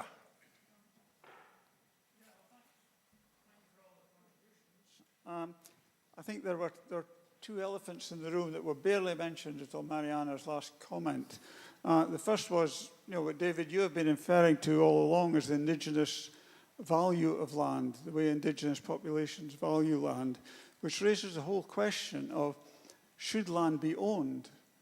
And if land's not owned, how do you manage it? So one model would be land rent, Henry George's land rent, whereby rent is paid on whatever wealth accrues to the land. by the individual. So no individual owns the land, but we all are stewards for the lifetime of our tenancy of that land, and pay towards a state or a central land fund for the damage we do or the profit we make from the land. The other elephant that was in the room until Mariana mentioned it was, for all that we want communities or individuals or wider diversity of land ownership, the price of land has been rising exponentially in the last 5 years due to the carbon market, the wild west of the carbon market. And this is effectively precluding all the actions that are being advocated today, the sheer cost of land to communities or individuals wanting to buy for restoration. Is that? Thank you. Anyone else? Yes, sir, you down there with your hand up, the fourth row. There's a microphone coming your way. Thank you. So forfeiture is what I'd like to ask about. Can we build into law something where if someone doesn't look after their land or, for example, doesn't pay their property taxes, they lose the land, it comes back to the community?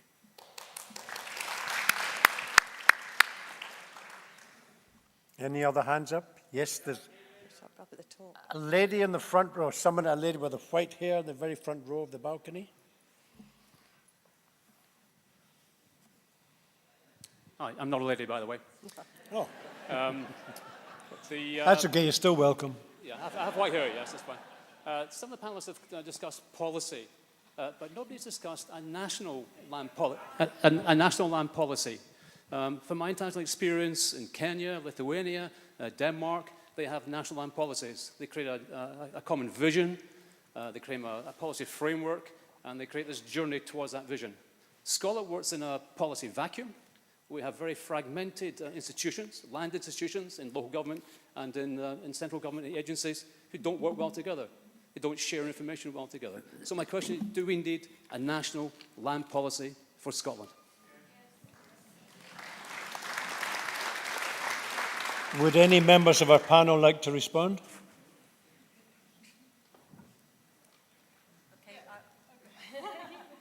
Okay, I can.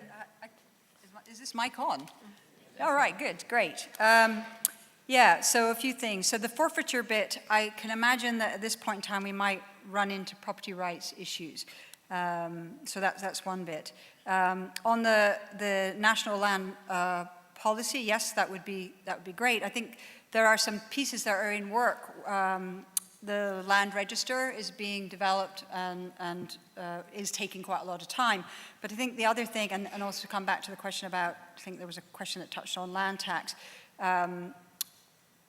What I really understand, and this is actually from the brilliant work of the Scottish Land Commission, and I cannot commend them they're just fantastic. They've completely changed my thinking about land and the fact that actually we don't have to own land necessarily. I think more of us should, but even if we don't, we should have a say on what's happening to land around us. And so one of the things I've learned from talking to them is that we not only need that register in place, but we need what's called a cadastral system that would pull all the land records, all the financial records, everything together in one place. So we could then more easily in a future parliamentary session bring forward some kind of land taxation. And I think that could also help with coming back to the question around the fact that the escalating prices of land is happening partly because of the carbon, why can't I, what is Carbon it? markets. Carbon market, thank you.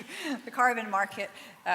Because of that, so taxing land could help to potentially stabilize that. But I think one of the things I do want to get into the mix here that I've been thinking about is to pay for the land, how do we do that? How can we tap into a great amount of money that could help communities buy the land? And I think that is through the ownership of renewable energy. We've got this incredible opportunity in Scotland around renewable energy. We don't necessarily need to own the land to have a share in community energy, but I think we also need to see the governments come forward with a community wealth fund from the renewable energy sector, and that could then give us that money that could help to buy the land. So we need to start working together with lots of different opportunities that are in front of us. But we need to push the government to do those things and to be bold on it. And that's quite challenging, I have to say. But with this movement, we could really make something happen.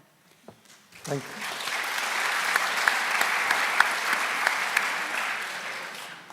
Any more for any more? David, can I add to Oh, sorry, Donna. Sorry, just to sort of, but just to kind of pick up on those the three things there about stewardship, your land policy, and prices. And I think, you know, I know I'm advocating crofting, but I think it's really, really important to understand that. So a lot of crofters would already view themselves in doing that. They're stewards of the land. You know, they have tenure over the land. They don't own it, but they're there to look after it for the next generation. And I think, you know, they build a much more intimate relationship with that land than somebody who owns thousands of hectares. So, you know, it can definitely work. And in terms of the national land policy, I think that's a great point. And I think this country is very frightened of trying to do something like that. But there are other countries all over the place who do that. For example, they restrict who can purchase property or what they use it for. They put price caps in certain categories of land. You know, there's nothing that prevents this country from doing that if people would just be brave enough to make some of those decisions. And yeah. And the same with land prices. You know, let's be bold. Let's put some things in there that stop the land price escalating. You know, so we see land under community ownership. That works really well. We can introduce rural housing burdens. We can restrict the right to buy for, you know, the crofting sense at the minute. Some crofters have the right to buy, and then that starts to actually cause problems. But on new crofts, we can take that away. So there are lots of tools out there for us. We're just looking for the government to be brave and actually use some of them. Josh, I think you... Yeah, just a couple of quick points on the point around forfeiture. So there's the key issue there, as Ariane says, it comes up with the point of kind of compensation. So that's like a whole discussion that needs to have about the price being paid for land if there's a forced sale. There are some mechanisms, or we're proposing mechanisms within this land reform bill to essentially introduce forced sales. If there's a progression of not engaging with land management plans, the ultimate recourse has to be that the ownership is changed because they're not engaging with a process that's been introduced democratically. So there is a mechanism there, and there are mechanisms existing for forced sales through community rights, but they're just very tricky to get past ECHR. But as both Donna and Ariane have said, you know, this is about boldness and government action, and these things are compatible with ECH, you know, European Convention on Human Rights and A1P1 property rights. So it's about boldness. And then just a quick point on the price of land. And to say, okay, so natural capital markets and carbon markets have an influence, but we need to be careful of not overplaying them as well. Those markets are stalling at the moment, which is not necessarily a bad thing. So there's a moment to kind of take a pause. There are some increases and there are some inflated land prices out there, but a lot of that is to do with forestry pricing and tax relief, and particularly tax relief for things like capital gains rollover. So there's a whole kind of picture going on. Natural capital markets become an easy target, and they do need critiquing, but there's other forces driving the land market that we need to look at. And the more land reform legislation we have, the bolder the land reform legislation we have, the more prices will come down. And this is an argument that is going to come up, certainly in the scrutiny of the bill, of, oh, well, these mechanisms are going to reduce land prices. And our response to that has to be, good. That's the purpose.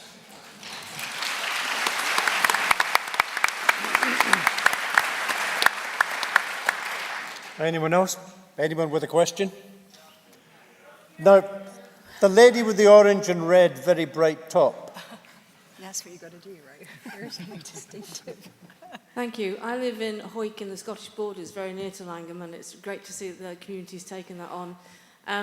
How do you square the circle, the contradiction that money from renewable energies in the Scottish borders, this is viewed with some scepticism because the land is being used to produce those renewable energies. We are being inundated with wind farm and solar farm and battery storage applications at the moment. So much so, I think the last count, if you took it all across the piece, is approximately 340 200-metre high turbines due to come into the area. And the local folks there are just seeing other people getting the money from that.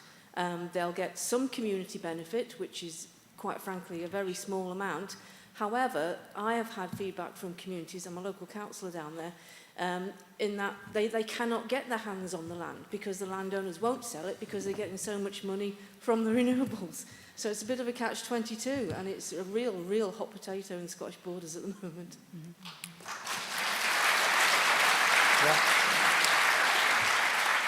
I'm happy to take a little crack at that for you, because part of what drove the community at Langholm towards investigating community right to buy was the proliferation of renewable energy and commercial forestry across the Scottish Borders, and that continues in Dumfries and Galloway, and that continues.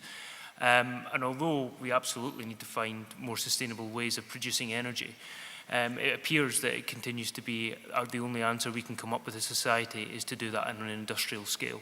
And the reality is that we need to find better ways to do that.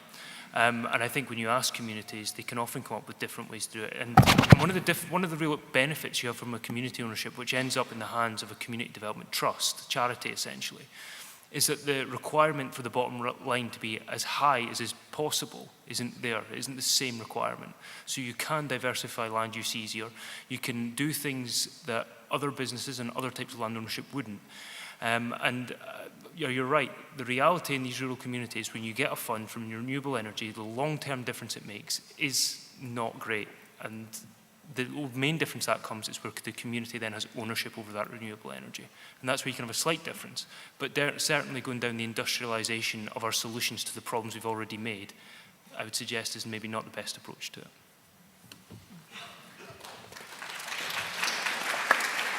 Yes, sir, the man in the very front.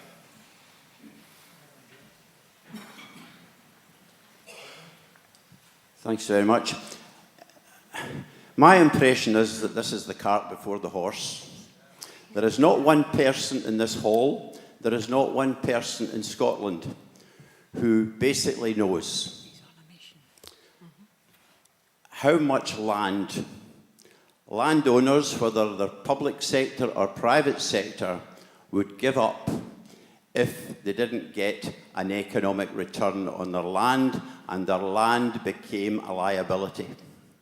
And by liability, I mean paying a rent or a charge on an annual basis, and then they will make the assessment as to whether it's worth keeping the land that they have or not.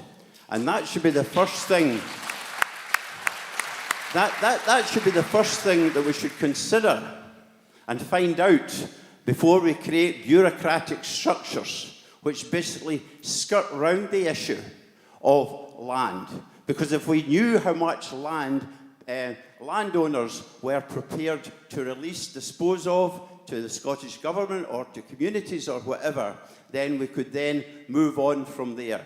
But instead what we do is we create structures whereby grant aid, your money, my money, is used to fund purchases from the private sector, from people who have not stewarded their land, who have not stewarded their property, regardless of whether it's in urban Scotland or rural Scotland. And that really is the central issue of what we should be discussing, and not basically artificial arrangements to try and skirt the issue. Everyone is entitled to own land. And if you charge them at the same rate, regardless of if they've got a quarter of an acre or 50,000 acres, then no one is prejudiced. Everyone has been treated the same.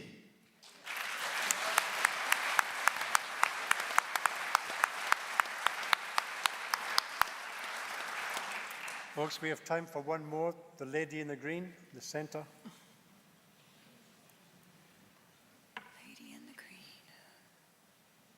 I agree wholeheartedly with the last speaker. That is an issue, is the equitability of all of this. Whether you're based offshore as an individual or a company or a hedge fund or whatever, how is all of that equitable? A small crofter should be able to earn a living off the land that they own. How do we make sure that taxes are paid on land? What about the royal family? What about the land that they own?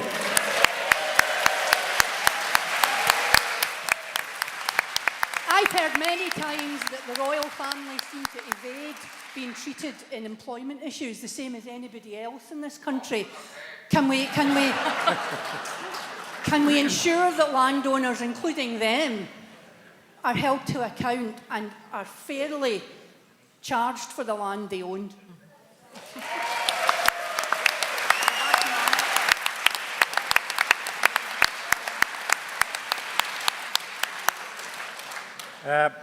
Do we have time for one last question, folks, before we go for a tea break? Where? Yes, sir.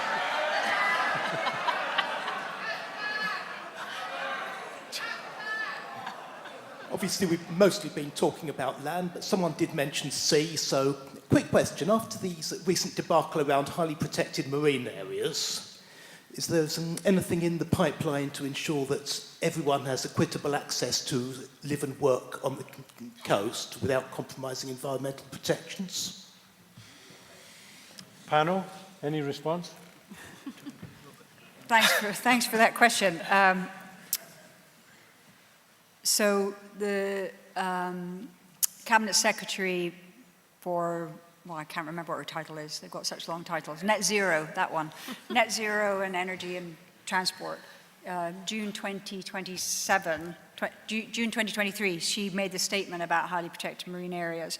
And in it, there's a glimmer of hope, which is that she said that she would support communities, any communities that want to come forward and do some form of community-led marine protection. So at the moment, there are three forms, there's three structures that you could step into that already exist. So we've got a no-take zone, we've got a fantastic example of that off the coast of Arran, Lamlash Bay, some of you may know about that. We have what is called a Development and Research Marine Protected Area. We've got one of those, and that's around the Fair Isle, and there's another one in the Offing, just south of Oban.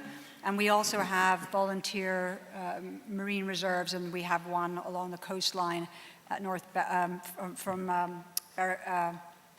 kind of Berwickshire coastline. The thing is that when I talk to communities that want to do some kind of community marine protection, those models don't quite work. So not necessarily with the government, but what I'm working on is having those conversations with communities to find out what do they want to do and trying to find out if there's existing legislation. Is this something to know?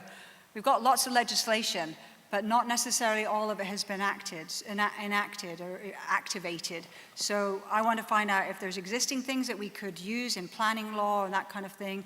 So we're going to be doing quite a bit of research. But I think there's some other things coming forward as well around the inshore that we're working on. And there's a discussion around, at the moment, who is community, and the fishing sector think they're the community, and yet there's so many other aspects and stakeholders. What's say? Bring back the 3 mile limit. Yes. Yeah.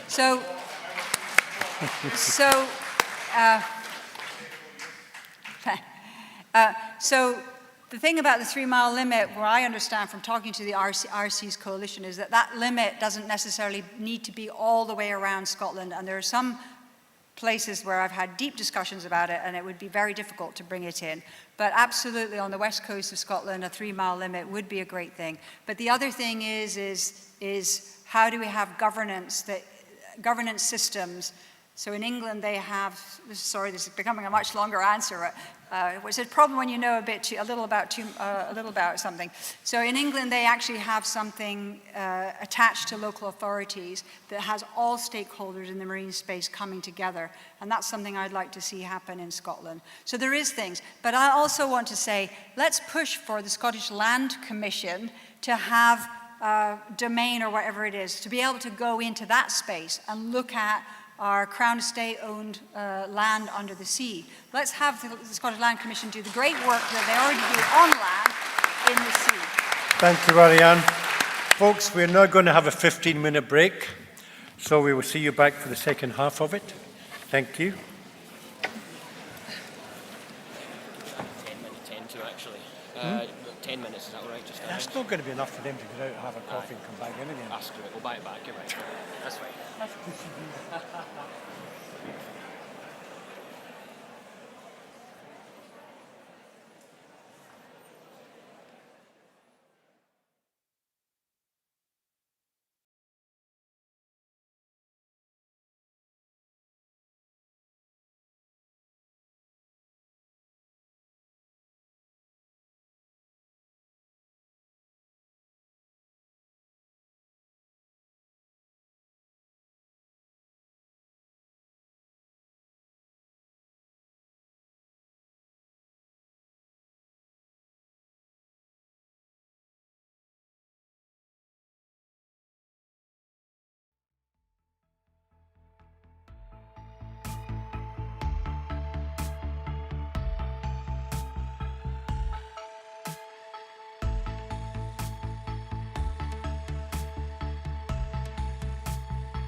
Pod your wheesht. Right, that would be great. Good. Well, thanks very much for coming back. This session is The Future of Our Land. It's got some robust speakers here, and one last you may not have heard from before, which is great because this is a new generational thing. I just want to say a few things. I think there is a sense in the room. There's a lot of people who are involved in land reform who are involved right up at the chalk face, trying to make new institutions, new rules work, new systems work. And I sense that some people in the room, nonetheless, are here because you feel a lot about this. You know, there's a bigger kind of picture thing here. And it feels to me like when one speaker said very carefully that there's a problem with people not being brave enough. It's politicians not being brave enough, right?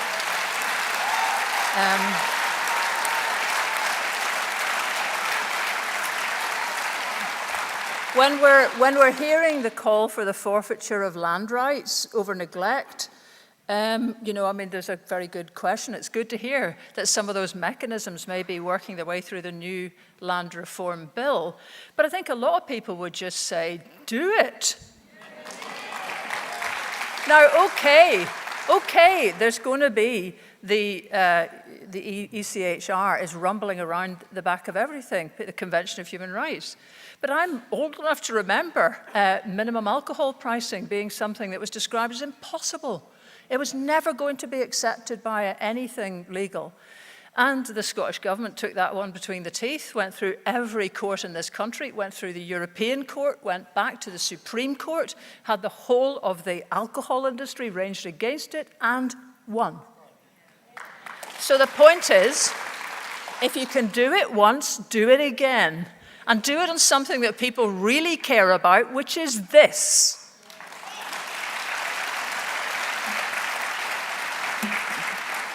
Now, you wouldn't believe that I am the impartial chair of the next session, would you?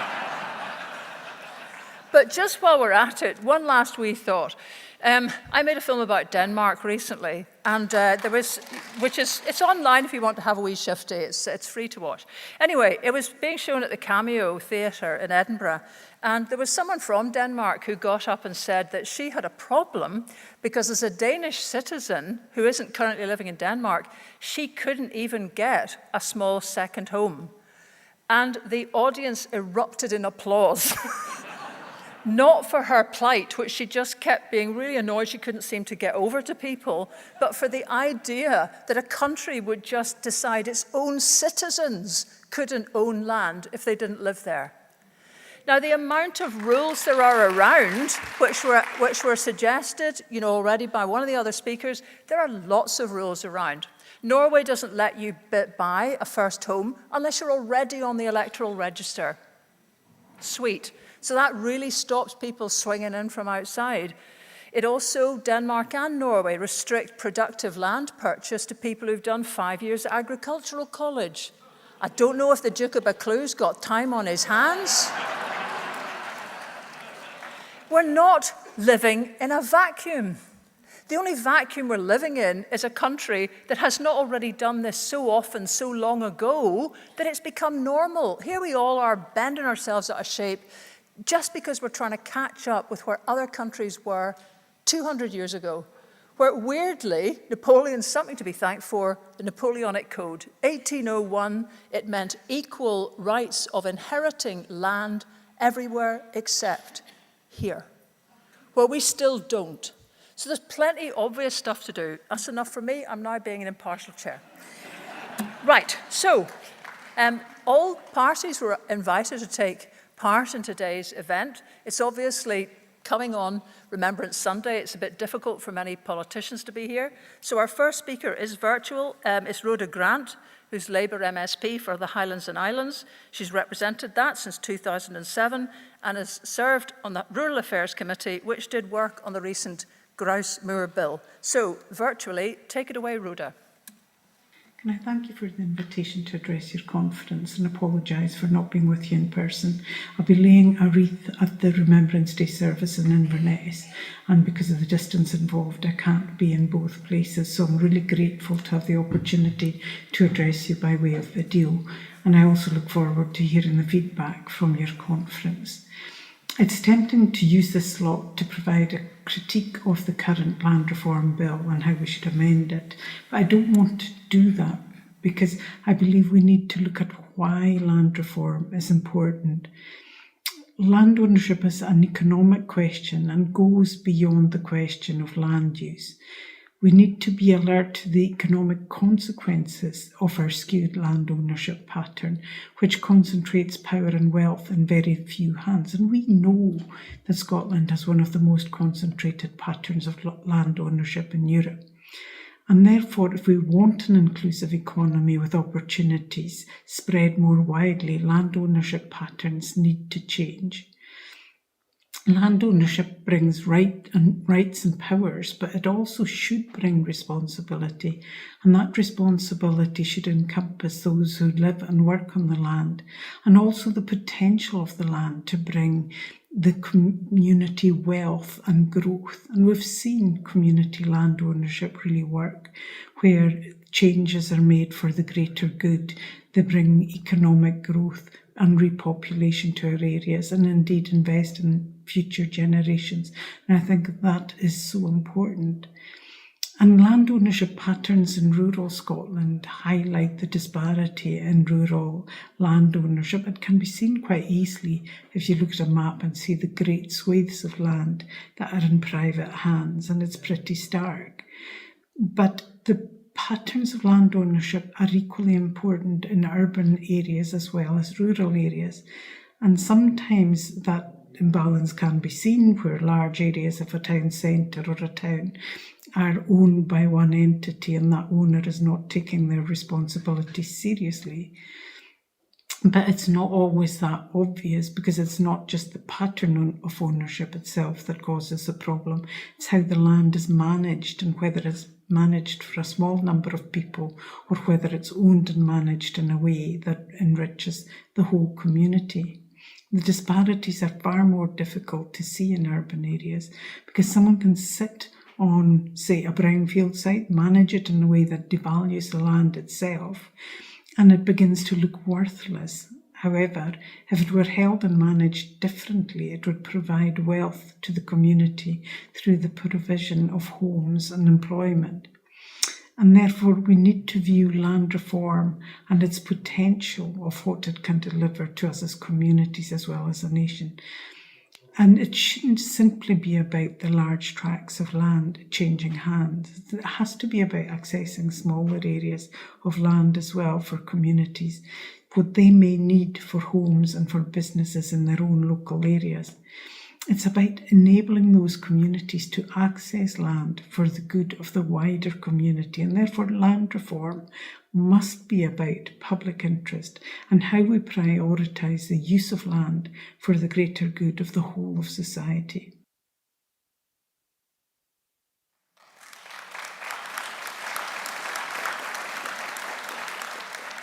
Right, thanks to Rhoda. Our next speaker is very much 100% here, and he is Andy Whiteman, who probably needs no introduction here, but you know, why wouldn't you? He's a former MSP. He wrote, amongst many books, The Poor Had No Lawyers, which has just been revised and is back out again. If you haven't got it, get it. He runs an essential online resource that continually maps the shape of Scotland and tries to pin down who actually owns it.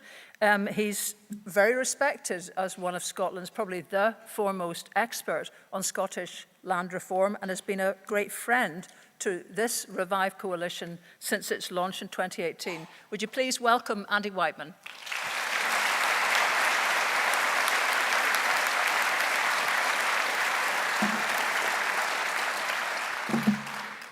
Thanks very much indeed, Lesley, for that introduction, and thanks for the invitation to speak at this Revive conference.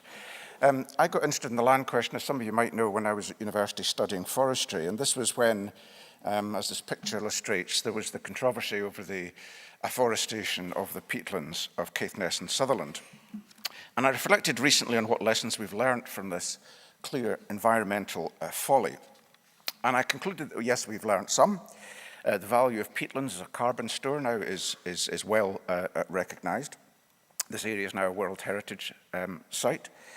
But we've not learned one of the most important lessons, which is If you rely on financial interests to drive and deliver policy development in isolation from other policies on climate and soils and farming and watersheds, local democracy, and your metrics are crude ones, such as the goal of planting so many thousand hectares of trees, don't be surprised if many of your policies are not delivered or if you encounter unintended consequences.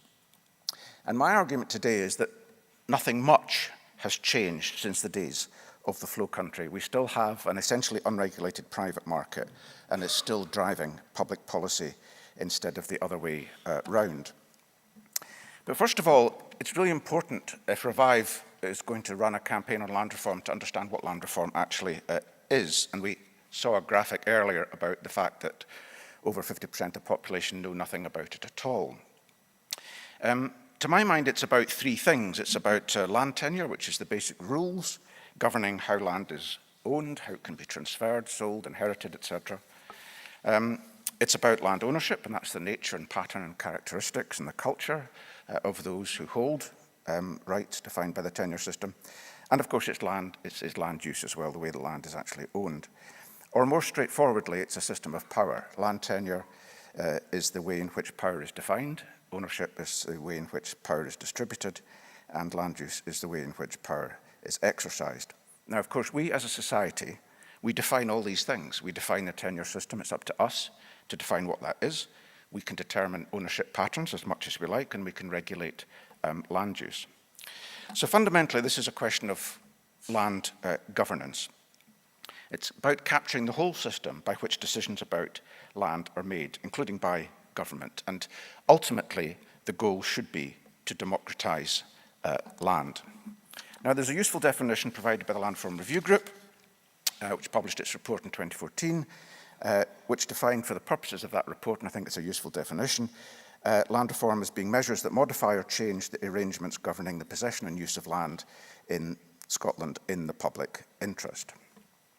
And of course, key to this is the balance between public and private interests, because that's the balance that land reform seeks to strike by making the system fundamentally fair, by dealing with structural issues of design rather than simply tactical interventions in the market that have characterised virtually all land reform measures to date. And if we do that, if we tackle the structural elements, we can then allow maximum liberty within such agreed set of rules. A set of rules which, had I had any role in setting them, would never have allowed the financialisation of the peatlands of Caithness and Sutherland. So we need, as the Labour government would say, to fix the foundations. So what are those foundations? Well, they are many. One of them is that, as a number of speakers have said today, land is about rights and responsibilities. But as things stand at the moment, our land tenure system basically is based on a state defining a tenure system and granting rights to owners. And that's it. There's no role for community, there's no role for the planet, and there's nothing in your title deeds that says anything about responsibilities. And that's the fundamental thing that needs to change. Now, the Scottish Parliament, of course, has delivered important reforms. We had the abolition of feudal tenure, national parks, leasehold reform, public access, but in many ways, those were the easy bits. When it comes to the hard stuff, Scotland's politicians have been good on rhetoric, but poor on delivery.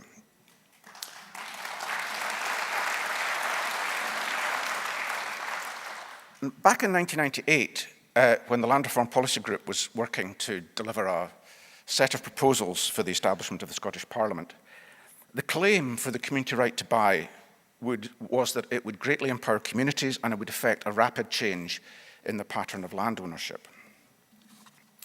Now, rapid change. 18,700 hectares have been acquired under the community right to buy. 18,031 of those relate to one acquisition of Glencanisp and Drumrooney Estate in Sutherland. Excluding that one large holding, there's a grand total of 669 hectares have been acquired over 2 decades. And the latest rhetoric surrounds the bill in Parliament, described by the Cabinet Secretary here as containing ambitious proposals to allow the benefits and opportunities of Scotland's land to be more widely shared. This is a completely unevidenced claim, the bill will do no such thing. And over the years, I've attempted to engage with this debate. In 2007, when the SNP first came to power, I put together a paper of proposals to develop land reform in these areas, many of which had already been underway. 2011, with the Scottish Community Alliance, we proposed a much wider suite of reforms. And in December last year, I actually outlined what I consider to be the elements of a comprehensive land reform bill. And further work has also been undertaken by the House of Commons Scottish Affairs Committee and by the Land Reform Review Group that I mentioned. But most of those recommendations have never been implemented. Although I was a specialist advisor to the Scottish Affairs Committee, and it, in its report, raised serious questions about the justification for agricultural property relief from inheritance tax. And so I'm glad that the Chancellor has introduced a cap on the eligibility for 100% relief. A tax reform that I'm disappointed to note the Scottish Government appears to oppose, despite its evident contribution to delivering the ambition set out by Marie Goujon for the current bill. And so to today, where stands matters land reform? Well, we've done next to nothing on tax, despite a number of opportunities. Scotland's largest landowner, Wildland Limited, pays around 10 times the land tax of their holdings in Scotland to a Danish municipality than it does to, in non-domestic rates to Highland Council. All other Danish landowners, in fact, of whom there are many, do likewise, and I'm trying to tot up the total sums. As Lesley hinted at, inheritance law, succession law, we still haven't caught up after the French Revolution. We don't have a comprehensive land information system for Scotland. John Swinney promised one in 2015, it's never delivered. The budget for the Scottish Land Fund's been cut. There's no protection for common land. It's still being stolen. There's no regulation of land sales, no public interest test, etc. The list goes on. But what are the big picture? How's the pattern of land ownership changed? Well, I did a study for the Forest Policy Group in 2012, looking at 4 50-kilometre grid squares in Scotland and who owned the forests. And we found that 122,000 hectares of forest owned in holdings of over 100 hectares was owned by 249 landowners. We returned to exactly the same land in 2022. And we find there's more forest now, more forest has regenerated and been planted. There's 137,000 hectares now held in holdings of over 100 hectares, but owned by only 209. So we've got more forest and less owners. And this is primarily due to the fact that we've got big financial interests in London who are buying land in Scotland, like Gresham House. And I did a blog on Woodland Invest, a French company, 25% owned by the French State Investment Bank that's selling its holdings in Scotland as one big holding. Now, Max did a piece in the Scotsman, you might have seen, 433 people own half of Scotland, and that's wrong. Well, it is wrong, and the figure 433 is wrong, but Max couldn't have been expected to know that. That was the figure I produced in a preliminary report earlier this year in February. As Lesley said, I've just published a brand new revised edition of my book. And as of June 30th, 2024, we can see that in 2012, when I first published the book, we had 50% of Scotland owned by 440 owners and 70% by 3161.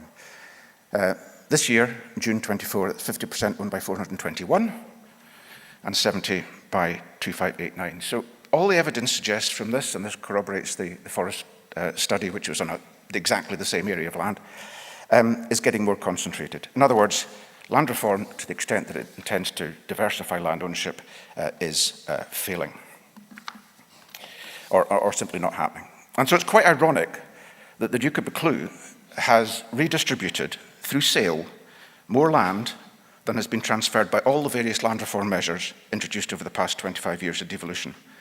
Back in 2010, Buccleuch owned 97,888 hectares. The company now owns 66,345. Over 31,000 hectares have been sold to local people, to tenants, to Scottish businesses, and to community groups, and we're about to hear from one of them soon.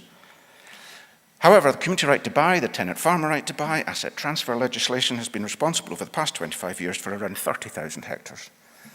And I think this just illustrates both the power that you have as a landowner, but also, in many ways, the poverty of our ambition. And one of the reasons we failed, I think, is because land reform is actually a very broad-ranging topic. It covers all these topics and many more, and there's been a failure to knit these together.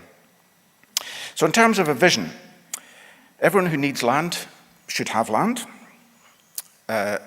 We should have environmental stewardship and democratic governance. Our vision would include land tenure having responsibilities that can be enforced. Each generation has a full entitlement to inherit rights and responsibilities of the previous generation. Tax should be fair and proportionate. Decisions should be made locally rather than by Scottish ministers in Edinburgh. But how we get there is the challenge, the ongoing challenge. And I've outlined what we've done, or not so much done, in 25 years. We've made very little difference. And so securing this kind of radical structural change, fixing the foundations, is a challenge, I think, for all of us. And that's why I welcome revised focus on the land reform question and the big land question. Thank you.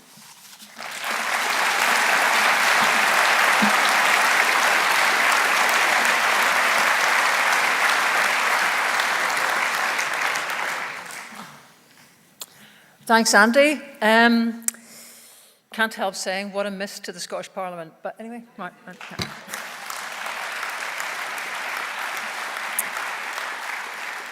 Right, a young lass who will probably go, but I'm not that young. Jenny Barlow, who's estate manager at Taras Valley Nature Reserve. And you might think, that's Langholm.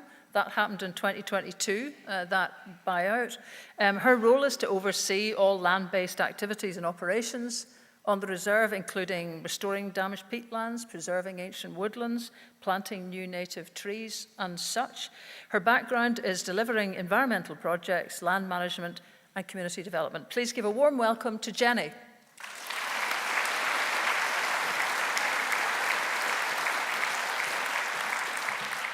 Hi everyone, can you hear us at the back? Yeah, good. So thanks for the introduction. So I'm Jenny, I work at the Langholm Initiative, so we're a long-standing community development trust based in Langholm. So over the past 3 years we have bought 10,500 acres of Langholm Moor and the Taras Valley into community ownership. So I'm really excited to be here to tell you a bit about that buyout story and then just a little bit about what we're doing with the land now. So if this moves, there we go. Has anyone been to Langholm? Oh, there's a few. I never know how many people when I ask that question. So for anybody who hasn't been, Langholm's a really amazing, incredible community, about 2,300 people. Loads of the facilities are community run. So childcare, paper, day centre, art centre, local library. So there's a lot of already sort of grassroots community activity. Langham's people also have very deep cultural connections with their land. So the common riding, if you've never been, last Friday in July, has been happening for about 270 years, where the community have marked the boundaries of the common land surrounding the town every year in what is now a really incredible celebration of land rights and culture. And Langholm also hasn't been without its difficulties. It's a mill town, so it's struggled with industrial decline as the textile industries have moved out. So community ownership of land was a chance to create a world-class community asset that supports community regeneration, restores nature at scale, and ensures a meaningful contribution to the climate emergency. So I think we probably already said this today, but it's definitely not the silver bullet. It will not solve all of Langham's problems, but it's an incredibly powerful tool, and it's a very powerful symbol that after centuries of being marked by its people to keep their rights over it, that the land now largely sits in community ownership, and the future is there for the shaping by the local community. So how did we get to be South of Scotland's largest community landowner? There's a lot of work summarised in that little slide, but I'll give a quick run through. So in 2019, announcement, Langholm Moor and the Taras Valley was going to be put up on the market for sale by Buccleuch Estates, and that was the catalyst that began this whole journey. So there was, as Kevin mentioned earlier, there was an awful lot of fear about what was going to happen to the land, who was going to buy it, but also a once-in-a-lifetime opportunity was presented. So the Langholm Initiative took forward an awful lot of work, community engagement, business planning, but importantly just to see if people actually wanted to pursue buying the land. So there was a positive response to that, which gave it the green light. And I think probably even now, not everyone agrees. and some still don't. It's been a huge change from what's gone before. So one landowner has owned and run everything around that area, so it is an incredibly big change for people. But that's okay, and that's the nature of the community-led element, that not everyone will agree, but it's about working together now to find common ground on those issues where people don't agree. So the last 3 years, there's been 2 epic land buyouts. Thank you for anyone in this room that did help us get there. We've raised £6 million, attracted interest from all over the world, and support not just locally, but Australia, America, everywhere. It was amazing. And it helped us to sort of get through what we often thought it felt like impossible odds to get there. But people believed along with us, and here we are. So owning land for us comes with power, and it comes with responsibility, and we're using it positively to create a chapter of hope and opportunities and do our bit as a community to help and restore nature. So what is the Terrace Valley? What's our vision? So I think if you ask anybody, they'll say something different to you, and I think that's the best thing about it. It means so many different things to so many different people. It's home, it's a place of work, it's a place to get lost in the woods, it's a place to explore and learn, it's a place for celebrating culture, and it's a place for nature to thrive and recover. And it's our job as custodians of the land to balance all these different interests, which is not easy, to create a world-class community asset. And what's really special about this place is that it is owned by the community in perpetuity. It's not 5 years and we're done. It's long-term, it's a forever project, and for ecological restoration, that is the length of time we need. Ultimately, it's about creating a rich legacy for future generations. I thought I would include this slide because I wish I could count how many times during the buyout, a second buyout, people said, well, what's the point of you owning it? The community have got the right to roam. Why does it matter? And it won't change whether the community own it or not. The community will still have access. And we always say to that it's about so much more than just access. It's about community having a means to meet local needs, often in really innovative ways, shaping new opportunities and having more autonomy on the environment around them. And hopefully, alongside many other community landowners in Scotland, we're showing what's possible when communities have the chance to shape their own futures through democratic ownership of land and assets. So a little bit about our community-led approach. I love that quote at the top. I have no idea who said it, but we always sort of try and revisit that when we're doing any engagement exercises. So people are at the heart of what we're doing. That's the reason why we were set up as a community development trust in 1994. And we've spent a lot of time sort of pinning down what is our approach when we're engaging with community and how are we getting everybody's voices represented. So there's probably 4 points there. So being responsive, meeting local needs and aspirations. It's really essential we're locally rooted and led, based in the town, visible. We've been working very hard since the buyouts and before to build trust. That is not easy. It's messy. It takes a lot of time. You can't fit it in a box. And it takes a lot of resource and effort, but it is worth it. And we're really getting there now, a few years in. But it is long-term. It's long-term change. Community voices are truly heard and valued. We're certainly not a decide, announce and defend approach. We really try and listen, respect each other and trying to decide the best way forward together. Valuing all that local lived experience. There's a lot of people that have worked and lived on the land much longer than the community have owned it. So it's actually trying to respect what's gone before as well. Alongside all the scientific evidence. And ultimately, as a community landowner, it's about us facilitating and providing opportunities for people to come together and connect through the community land. So restoration principles, it's taken a while to shape these as well. A lot of engagement, and I'm sure they'll change. But it's really important that we've set these out in terms of how we're going to restore the land or how we'll allow, facilitate for the land to recover. So allowing space and time for nature to thrive, shift back into balance, taking a broad, holistic approach based on a helping hand, applying broad principles to our management rather than a really highly prescriptive approach. That's definitely gone before. It's something we're trying to move away from. And I think there's been a lot of a theme today about control, and I think that is something that we can't predict and control every outcome.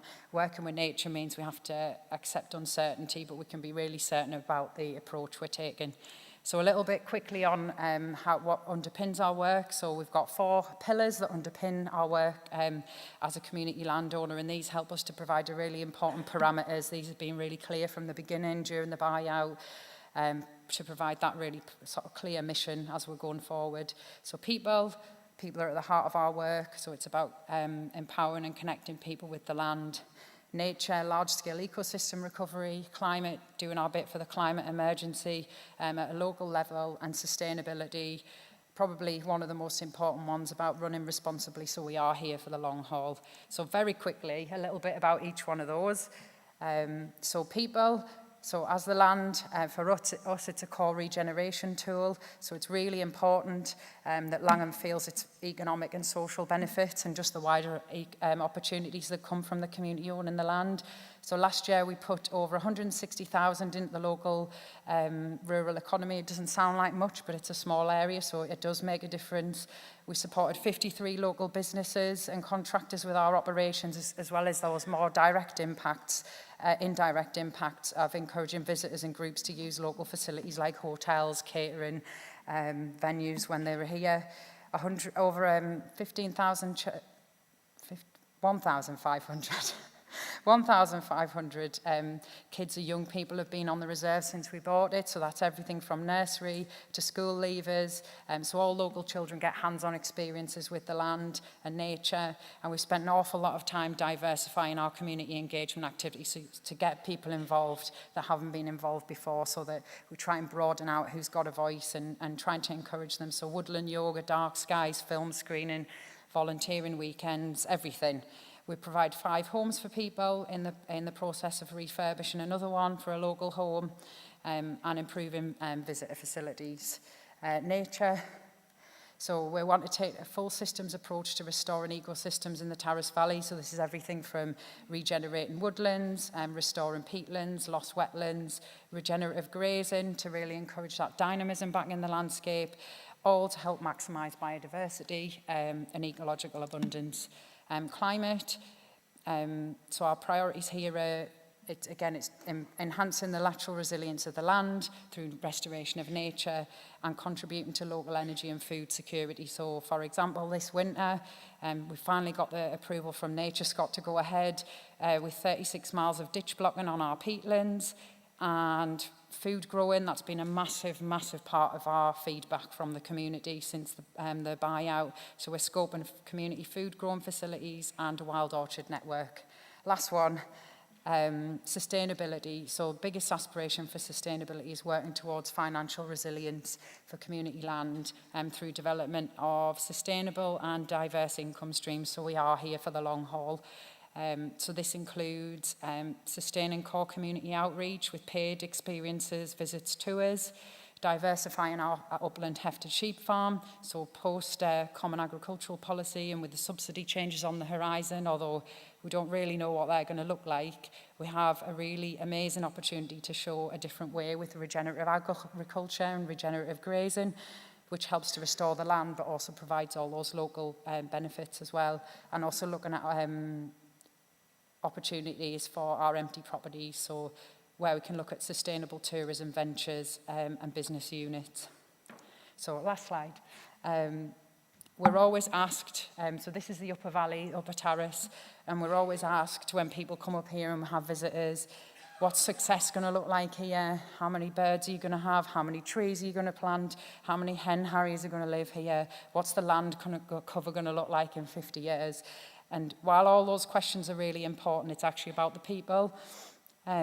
For us, success will be, and it is cheesy, but it is true, when the children growing up in Langholm, all the children in the local area who are coming to our outdoor school sessions in the future can see and feel the benefits from community land and have a strong feeling of ownership over this place. And when they look onto this amazing place, which hopefully in the future nature's thriving, and they say this is ours, it's not theirs, it's ours. Thank you.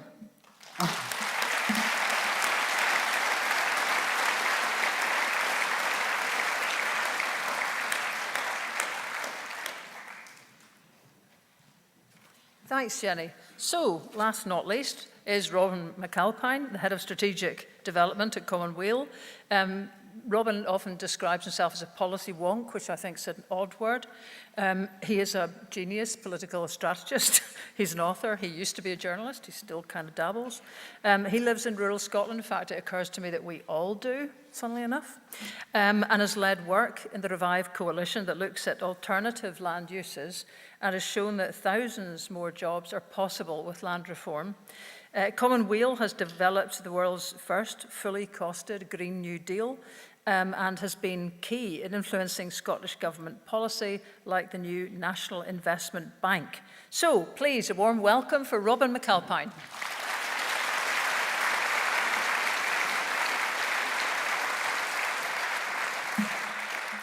Okay, like Lesley says, we are members of the Revive Coalition. Coalitions are hard work, but not Revive. It's really easy. All the groups that are members of it really believe in what we're doing. We get on really well. It is a pleasure to be part of the Revive Coalition. These conferences are wonderful. We've been doing them for quite a few years now, and I come every year, and it's an engaged and enthusiastic audience, and I always leave feeling better. I enjoy these. So when I say I don't want to keep coming back, what I mean is, when I chucked a proper career about 15 years ago to set up a left-wing think tank, it wasn't for the purpose of spending the rest of my life standing about explaining why things aren't changing. It was to get the change to happen. Now, what I want to do here is very quickly run over what we don't have to do anymore so that we can focus on what we do. What we don't have to do anymore is more and more and more and more policy work. We produced the more you clap, the longer this is going to take, I swear to God. So we were commissioned by Revive to do a project jointly with the New Economics Foundation in London to look over the full range of policies that you might use to influence the land ownership pattern in Scotland. And the answer is that all of them, with the exception of inheritance taxes, are devolved to Scotland. Nobody's stopping us, they're all here. The only thing that we can't do is muck about with inheritance tax. Every other policy that we could identify that would achieve land ownership is available in Scotland, so there's no excuses. We've also done quite a lot we've done work in the legality. Don't let them tell you it's against human rights law. It's not against human rights law. Not only is property compulsory purchased all the time all over Europe, we're currently doing it to dual the A9. But it's been, as we showed, a whole bunch of case studies where it's been compulsory purchased for social justice or environmental reasons. There's nothing we can't do here. We then did a number of papers because while this is a social justice issue, it's not just a social justice issue. We've not been strong enough at showing you the real benefits of what land reform can do. So we did a paper looking at, I think, 12 alternative uses to land from grouse shooting, and we looked at their comparative economic impact. Suffice to say, sadly, crofting is the only one which produces less income. And of course it receives subsidies, so it breaks even with grouse shooting. Almost anything else that you do, from tourism to energy to small businesses to food to growing hemp for advanced material production, whatever it is, every single one of them produces greater economic outcomes. And equally, we then went back and looked at that again in terms of jobs. I think the impact on jobs is even more. Almost anything you do with land in Scotland, other than what we're doing with it, creates more jobs than what we're doing. So the intellectual case for this is absolutely solid. The need for it, we've tried to present as well. The Green New Deal that we mentioned suggests that we have a phenomenal amount of building work to do in Scotland. A phenomenal amount. We have houses to insulate.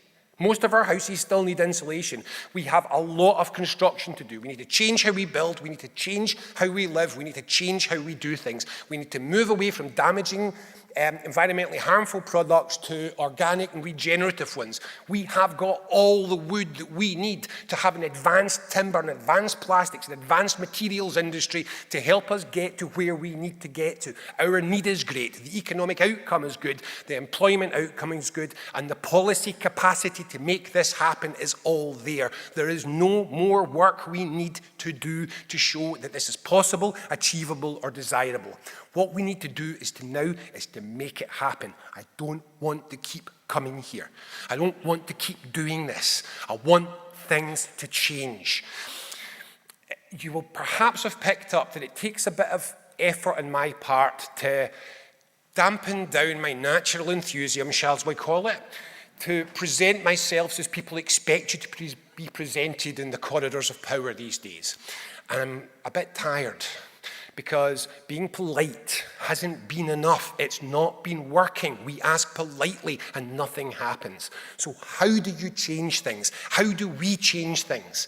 Because I'll tell you something else. This week, my desire to suppress my enthusiasm is declining as I look around the world and I say, why are they organised and why are they beating us? And why have we got the better vision of the future and we are losing? So there are two things that we need to do now if we are going to change land ownership in Scotland. And when I say land ownership in Scotland, I mean Scotland. Because more and more, as I go through this, I see it as symbolic of the question of, can this country change at all? Because this country's biggest and most clear injustice is its land ownership patterns. And we've known it for hundreds of years. And it is linked to power in this country, and democracy in this country, and community in this country, and how we as a nation see ourselves. It has been a priority and a forefront policy issue for social campaigners and reformers in this country for hundreds of years, and it has been so for a reason. Because it's symbolic of a country which is still trapped in a feudal past, and we are still trapped in a feudal past. We still have a mindset. We have a mindset from the people of, like the people of Langholm had. And that mindset says, the rich let us, if we are polite, and if we are neat, and if we are tidy, the rich let us walk on their land. Isn't that enough? No, it's not enough, because it shouldn't be their land, it's all of our land. It's the land of the nation, which is what a nation is. It's only land and people. So the two things that we need to do if we are going to break this, to show that Scotland's land can change, and by extension, to show that Scotland can change. First of all, we need to learn.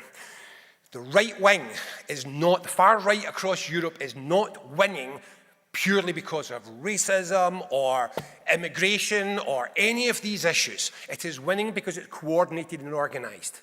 In 2016, Steve Bannon toured Europe, holding big conferences like this, networking, organising and creating structures that created the pressure that has pushed the continent to the right. We need to do the same. Are you in a political party? Does your political party support enough land reform work yet? If not, organise and force them to, because I promise you, unless you're in the Tories, the rest of your party membership, none of you are in the Tories, the rest of your party membership wants this too. So organise and you put pressure on your politicians, because they work for you and they serve at your expense. You are the people who choose who does these things. Hold them to account, make it happen. Join the Revive Coalition's mailing list, make sure you stay in touch with us, get involved in the big question. It's about creating the momentum for change. If people don't know about this, tell them. If people haven't heard about this, tell them. If you want to organise discussions in your community to get people to come and hear these issues, do it and invite someone to come. You've heard lots of speakers today. There are many people in this country that can come and help to build the momentum for change. We must organise, because this isn't going to do itself. But the second thing that we have to do is also highlighted by what we just saw in Langholm. So, to begin with, they say, why do we need this land? What's the point? Why are we doing this? We're allowed to walk on it. Is that not enough? And yet, I am pretty sure that those kids smiling and playing in those photographs, when they grow, will never say, it's okay, you can take this land back from us. And why is that? And that's because, in the wonderful quote of the American writer Oliver Wendell Holmes, and apologies for the gendering, but it's 100 years ago, a man's mind, once stretched by a new idea, never regains its original dimensions. And we must stretch the minds of Scotland. One of our biggest problems is that the people of Scotland do not see land as something that's got anything to do with them. We have been alienated from our land, we have been separated from our land, we have been driven from our land, and we have been emotionally severed from our land. I ask people, we did a quick calculation, I think it's roughly 2.5 acres. So if you just equally divided Scotland up by everybody here, there's 2.5 acres each. And I sometimes take to someone, and I've taken to saying, what would you do with your 2.5 acres? Plant it up, trees, hut, a little homesteading. Personally, I'm starting to hate politics right now, if I'm honest with you, and I sometimes wonder if I might go back if I couldn't have started some pioneering hemp farming earlier on, not for that purposes, people, for the purposes of advanced plastic experiments and research and for the insulation work that we are going to need to get Scotland moving. But these are just my ideas, and I haven't got anything like the richness of the depth or the wonder of the imagination that all of you and all of the people in Scotland had if they could understand this was something that they had the right to imagine. And this is what the big land question is about. The big land question is about stretching Scotland's mind so it never regains its original dimensions. It's about showing people that they too can dream of land, of what the land could be for them and what the land could do for them, that they could be empowered to take it, that they could be empowered to use it, and that they could be empowered to connect with it. Now, this is what we have to do. We have to get Scotland to imagine a different future in which our hills are alive and our communities are lively and growing and engaged in the world around them. It is essential. It is so important. And when people understand this and when people see it, it is a thing of wonder. There's an outbound centre close to me, and they do residential courses for kids from troubled urban areas who've never seen the countryside, and the kids are just lighter when they get there. It just lifts them. We've got to let people understand this. If we cannot create this emotional link between the people of Scotland and its land, we will be coming here again and again. We must organise, we must inspire, and we must give ourselves a sense of urgency, because we will be returning here forever, and I can't do it. I need the change to happen. Please leave this place and take this message away, which is, it's not that that was a good conference, it's this is the start of the time when I'm going to do my bit, because it's going to take every single one of us. Thank you.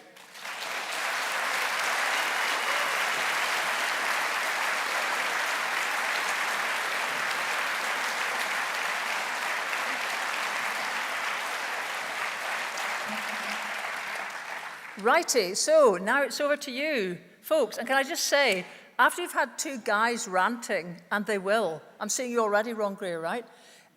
We need to have a woman. That's the way it works, right?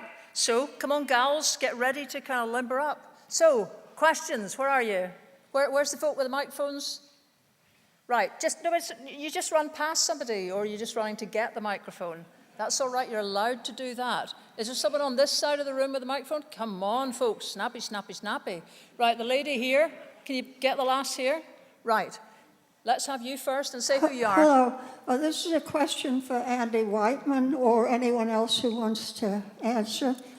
Now, this campaign is in the context of modern Scotland, and I want to know in what ways does it resemble, and in what ways is it different from the theories of Henry George? Yeah, okay, thanks. Right, next one. Where did we get Ron? Can you just put your hand up? Just look at him. He's going to explode. The guy's going to explode with a cap on. That's him. Whoops. Yeah, it's a conspiracy, isn't it? Right, no, try again. Don't touch it. Ron, just try again. Oh. I've got a very loud... No, not that, Lloyd. Come on. Actually, you're going to explode, Lesley, because I'd just like to remind you and the entire Assembly that you owe me 20 pence for the car park fee this morning. And I'd like you to donate it to charity. But that's only a part. I'm standing up here on a special plate.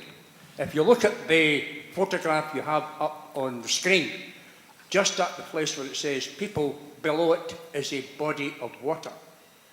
That's one of 30,000 lochs and reservoirs in Scotland. And in those 30,000 lochs and reservoirs of Scotland, particularly the big ones, remains the last undisturbed natural biodiversity left after the Ice Age. What's going on in these lochs is basically what's been happening for the last 12,000 years. It's like discovering thousands of acres of undisturbed forest with wolves, bears, lynx, moose, the lot in it.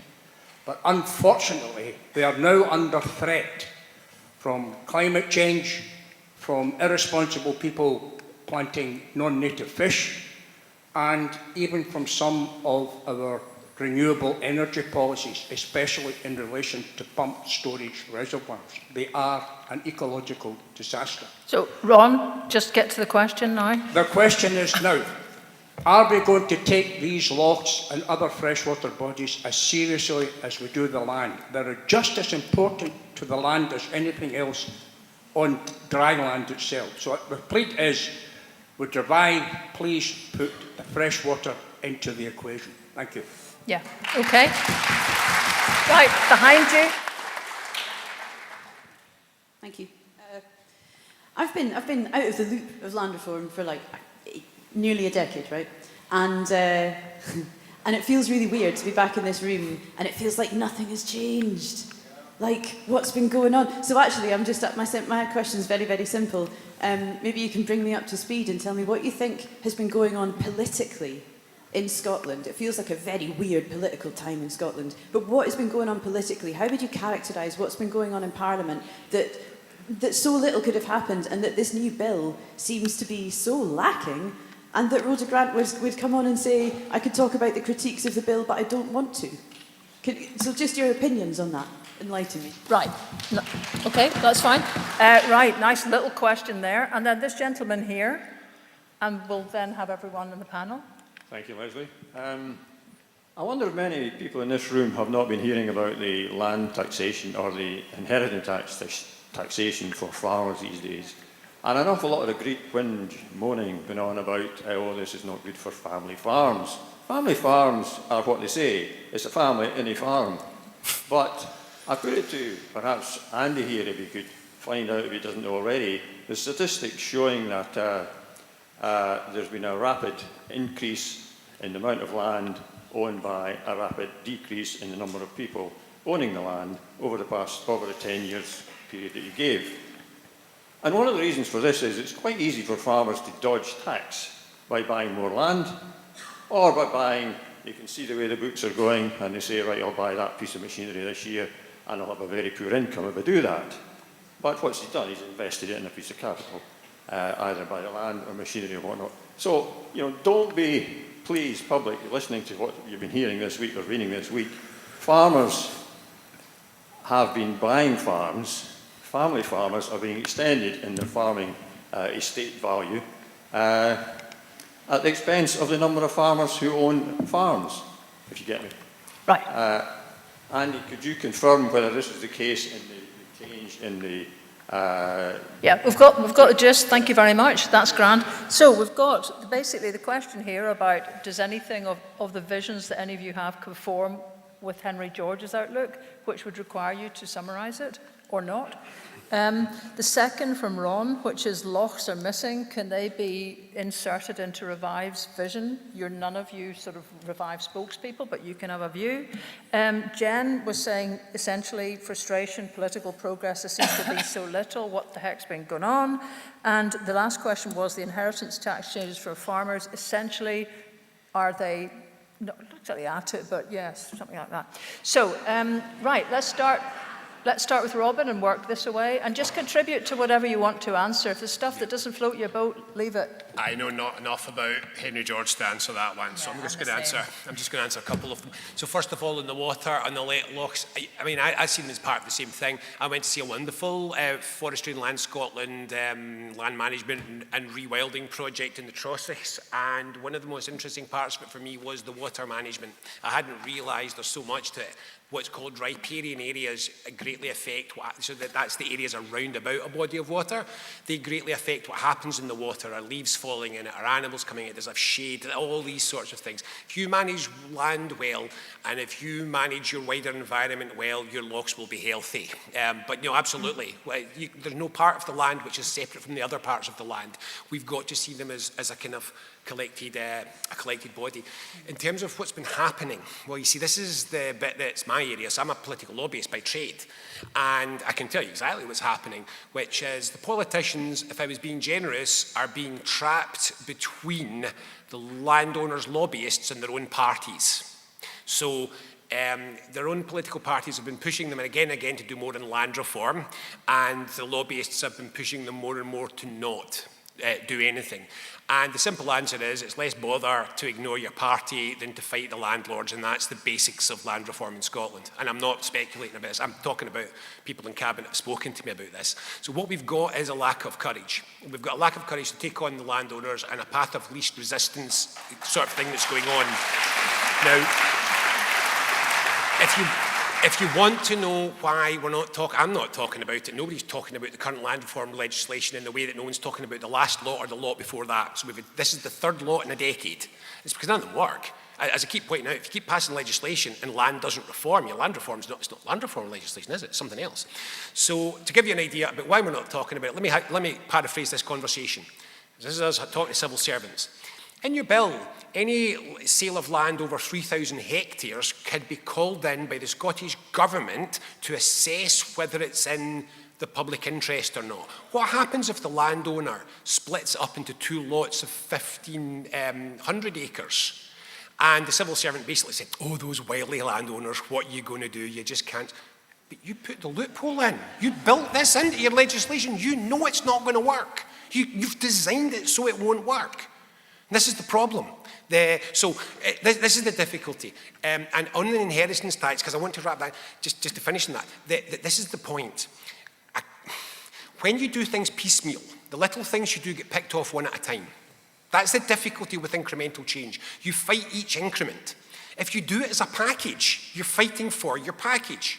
Now, when you're fighting for inheritance tax as a fundraiser in your budget, you're fighting against a land issue for a fiscal raising. So you're fighting landed interests, but it's got nothing to do with reforming land. So your story isn't about the land, your story's about the budget.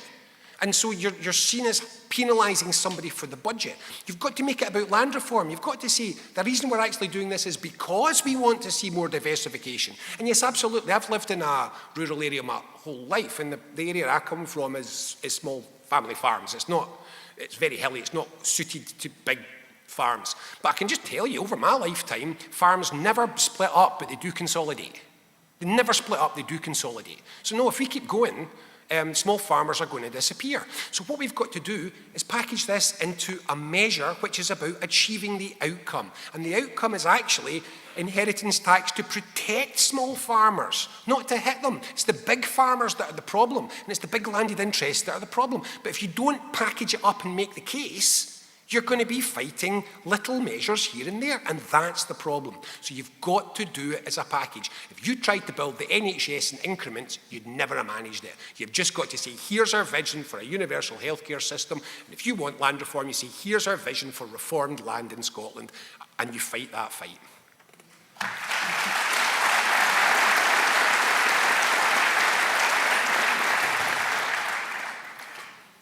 I'm not a land reform expert, but I can only talk from my experiences working in Langholm about why maybe change hasn't happened as quickly as people wanted to. And I think one of the things we've had during the buyout through all the different media interests was so many people contacting us saying, this is what we want to do where we live. But I think the biggest thing now, well, there's two things. It's capacity within local communities to be able to organise and be able to get the resources together. We were very lucky in Langholm that there was the people together at the right time, and we got all the interest in it. £6 million was quite hard, you know, it's a lot of money to raise, and we were very lucky, and we got an awful lot of support, but not everybody's sort of got that capacity locally to be able to up, and if land comes up, be able to resource. And we've been very lucky with Community Land Scotland. We had a lot of support. So it's the capacity, but then also land prices. And I think we talked about that today. So an example, Langholm side, Dumfries and Galloway, we bought the 10,500 acres for 6 million. The other side of the hill, about 11,000, not as many properties, 11,000 acres, that went back on for 14. And like that, you know, if we had a price tag like that, it's incredibly hard to be able to organise and try and raise those sorts of that sort of cash. So I would say that just from a personal, you know, in terms of the day-to-day, Langholm we've had an awful lot of inquiries from, a lot in England actually, but a lot from here, what people want to know how we've done it, they would like to do it. But it's, yeah, there's probably those two things that are quite difficult in terms of capacity and access to those level of funds. 14 million, like who's got that to be able to buy? It's a lot to fundraise. That's probably all I've got to add. Okay, Andy? Okay, so to what extent is Henry George's thinking, which Henry George wrote Progress and Poverty, basically articulated a philosophy that the economic rent of land should be socialised, should belong to the community. So our land reform has not been influenced by Henry George at all. It was, in a modest way, post-war. For example, landowners couldn't get the uplift value on planning consents. That was socialised until 1955, when they were allowed to keep the uplift in value from planning consents. So it's influenced us, I would say, in the early Edwardian period under the government of Lloyd George, and it influenced the post-war Attlee government as well. But since the 50s, it hasn't. On the question of lochs, it's important to note that Scotland's land does include lochs. I mean, the Perth Concert Hall here, I don't know who owns it, but they don't just own the land, they own everything up to the heavens above and they own down to the earth below. So land ownership is a three-dimensional thing. It's why we needed a Civil Aviation Act, because you know, when civil aviation started and you wanted to fly from London to Edinburgh, you had to get the permission of every owner until we allowed it, until we nationalised the airspace, etc. So it's really important to look at this as one big system, and that's what I was articulating. We don't. It's looked at in isolation within government. And this relates to Jen's question about what's been happening over the last 10 years. Well, we've been, I think, distracted by constitutional questions. Not that that was unimportant. It was important, but it was settled. But we haven't been able to get beyond that. We haven't focused on outcomes. What are we trying to do exactly over what timescales? And that's one of my big criticisms of the current bill.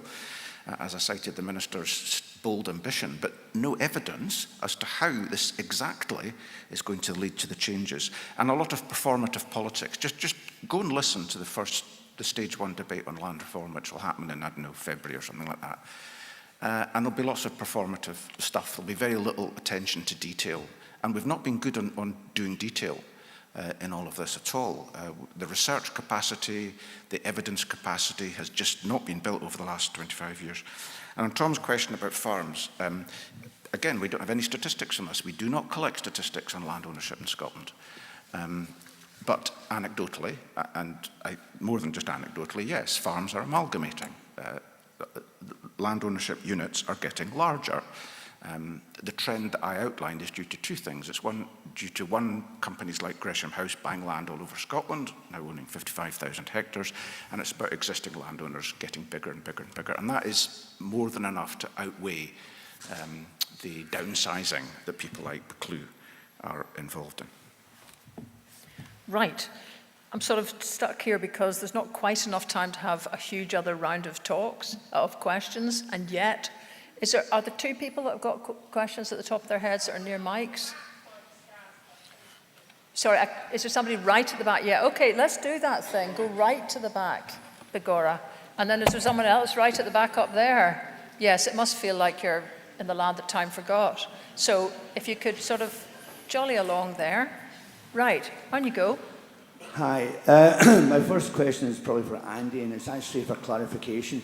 In 2008, when we removed the feudal aspects from Scottish law, what wasn't removed from the feudal aspect? Was that the land ownership and title to land? Did that stay under the feudal aspect when it got removed from Scottish law?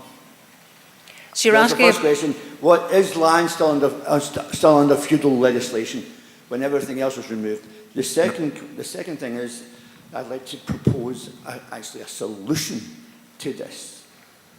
And it's quite simple. There was a wonderful architect in the 60s. He did geodesic domes, the buckyballs have been named after him. He's done some beautiful, wonderful work, and one of these areas that he did do was a bio-regional approach. In 2022, the Scottish Government created the Good Food Act. A section in that Good Food Act requires every local authority in Scotland to create a plan and do a complete inventory list of their holdings. Local authorities do, so there's 3 bodies that can do this. No, you've got to make this sort of shorter, I'm sorry.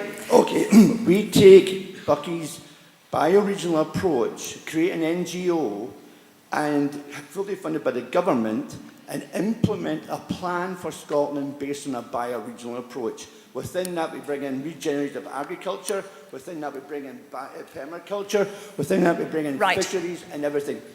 Do this first, because otherwise it's a blunderbuss shot approach. Make a plan for Scotland using a bioregional approach. Gotcha. Right, and then at the back up here. Hi, everyone. The mood in the room seems to be fairly clear that the patience has run out, but we don't know how to move forward. I really congratulate Revive on being proactive. Personally, and I'm not sure if everybody else agrees, maybe the next conference, if you don't want to come back into a realm like this, should be on the land. Maybe the next time that we go and have a community project, instead of condemning the right to roam, we should be using the right to roam with a prospect to own. Start doing the tours on Buccleuch land. Start taking your community around. Isn't it high fucking time to make a difference and disobeying the status quo? This status quo is not worth preserving. Where's Scotland and its attitude, its humour, its willingness to say the thing and do the thing despite the rules? Just something to think about. Right. Okay, so people have fairly been cooking their ideas sitting at the top, the cheap seats at the back, right? So anybody got, I mean, seriously, this has to be 1-minute answers. Bioregionalism as a way forward, and basically next conference, what should it be? And I mean, the thing is, if we met on the land today, it could be a bit dreich, but, you know, dreich can be good. I go swimming in dreich. Thoughts? Andy? Well, first of all, I mean, feudalism was abolished. It'll come. Feudalism was abolished in November 2004. All superiorities were abolished. All feudal burdens were abolished. So there's nothing left from a strictly legal point of view. Although there's a lot left from a cultural point of view. I would say the biggest one of that is our failure to reform inheritance law. So children have no legal rights to inherit land, and that's disadvantaged women in particular over the years. I agree with the bioregional approach, but that's about land use planning. And if you remember what I said at the beginning, land reform is about land tenure, ownership and use. So you can have all the wonderful plans you like in the world, but you have to have the means by which you can implement them. And if you rely on private owners deciding whether they wish to have any role in this or not, then you're wasting your time. And that's why we need a comprehensive package of land reform, not necessarily all at the same time, but an orderly, structured, integrated, Timaeus way with clear outcomes and clear auditing about the extent to which it's being achieved. And that's what's been missing. We've just kind of looked at this thing every 10 years or so and thought, what's the least we can do to claim that we're doing something? Jenny? No? Robin? Okay, so just very quickly, the main problem is with the feudal thing is it's psychological. It's not law. There's no really any remaining feudal law, but we do still have a bit of a kind of cap-dothing approach, and that's the bigger problem, to be honest. In terms of regional bioplanning, I mean, that just again, we've done so much work on this. That's in our plans. It's in our common home plan. It's in the set of measures that we've got in our home.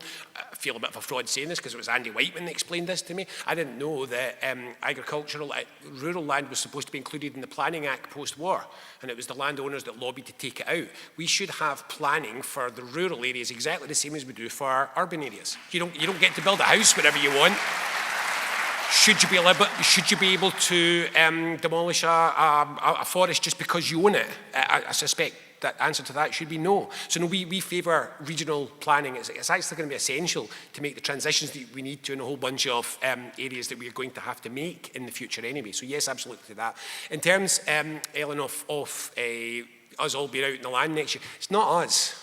We wouldn't gain that much from being out in the land. We're here. We believe in this. It would be brilliant if we could organise effective ways of taking the public, people who don't know this, out onto the land. And I'll tell you, I mean, I've been a land reform supporter since my 20s, when I first realised how bad it was. But it was only a few years ago that I got taken by Reforesting Scotland on a 2-day trip to the Trossachs to see what this all looks like in practice. And the thing which really sent me off, I really just came back going, yeah, is I was asking them, these bare hillsides, how long does it take to make them look alive again? How long does it take? And they said, just wait. And later in the afternoon, they took us to a place and they showed me a hillside and they said, that was a bare, barren hillside 15 years ago. And it was alive. The trees were just emerging, but there was scrub, there were birds, there was heather. And it did not look like a Scottish hill. It looked like a real hill. and that was the sorts of things that I mean about imagining better.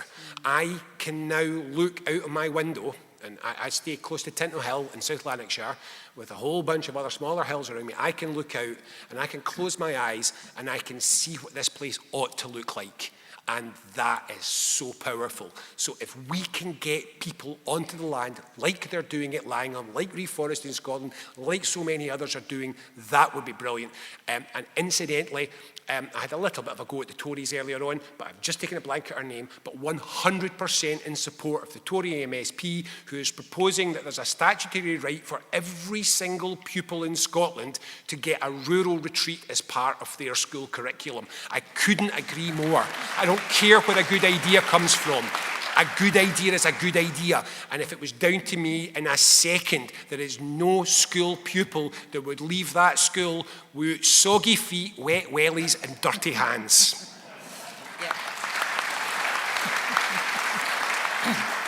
Right, well, as somebody who spent quite a lot of time in just that mode, doing research for a HUTS PhD for 11 years in Norway and Scotland, I'd say amen to that. Where do we escape to? Chemicals. Everybody else has got somewhere physical to escape to. And just to give you a little figure, the Norwegians have 500,000 wooden huts. We have 500. So, lots to do. Now, thanks very much to the questioners and to this panel. Thank you.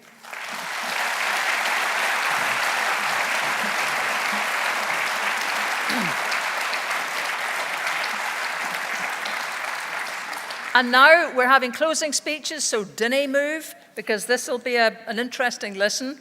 The next speaker is Mike Russell, who's the chair of the Scottish Land Commission.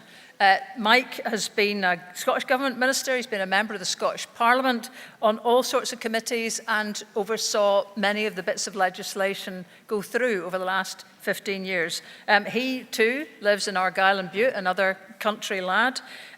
He was founder of the Celtic Media Festival, which many may not know. He's now an honorary professor at Glasgow Uni. So would you please welcome Mike Russell?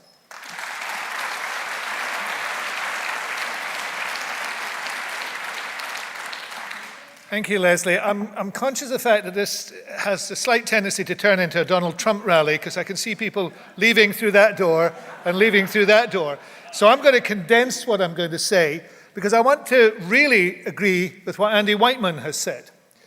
I became chair of the Scottish Land Commission last February, and I did so after 50 years in active politics, because I had become more and more engrossed in the issue of land reform. As a constituency MSP for Argyll and Bute, as a minister, and also I felt a sense of urgency which I wanted to express.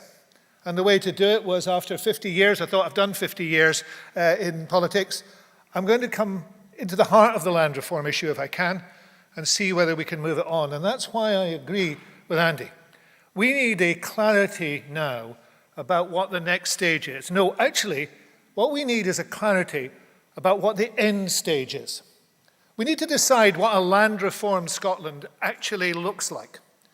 Because if we don't decide that, we're going to be condemned to have a piece of legislation every 10 years. Now, I'm not going to disparage those people who work very hard to get that legislation. Really fascinatingly, land reform has been about the only issue that has had strong majority support in Scottish politics since the start of devolution. It's difficult to think of another one that actually has had that, with the exception of the Tories, who incidentally now want to abolish the Scottish Land Commission, I read last week. But this is the issue about which we now have to move forward. What does it look like? What does it feel like? What's the country like? And if we can come to the stage of deciding that and agreeing upon it, we'll not get everybody to agree on it, but if we can agree upon it, then we also need to say, how do we get there? Now, this isn't an easy task, and I'm not going to disparage those people who've come before us, because things have been done. Community right to buy did not exist in Scotland 25 years ago. There were not the arrangements that are in place now. It has stalled because money is not coming forward for it, and that is a major problem. But it exists, and it can be made better. But the acid test of all land reform is public interest. And we have to ask ourselves, what public interest is being served by landlordism of the type, some of which has been discussed here today? And if the public interest is not being served, for example, in the village of Kenmore, if the public interest is not being served, in a place like Taoiseach at the present moment, then how do we ensure that that public interest is served? And how do we make sure that we're putting in place the mechanisms, the structures, that will actually get us to that position? Because you can disparage legislation all we like, but in actual fact, we have already established in the 2015 Land Reform Bill that rights of property are not sacrosanct.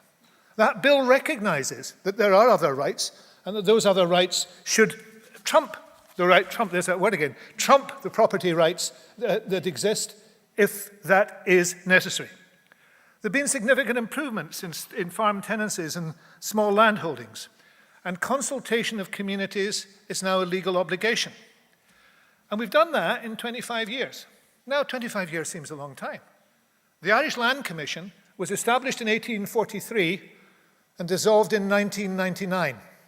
It took it that length of time to go from a minuscule amount of land that was held in Ireland in the hands of the people of Ireland to the vast majority of land being held by the people of Ireland. Now, there's a different relationship to land in Ireland than there is in Scotland. But we do have to say to ourselves, that took a long time. We can do it in a shorter period of time, but let's recognise what has been done, and then let's say to ourselves now, after 3 pieces of legislation, and there is work to be done to improve the current piece of legislation. It's not the Land Commission's legislation.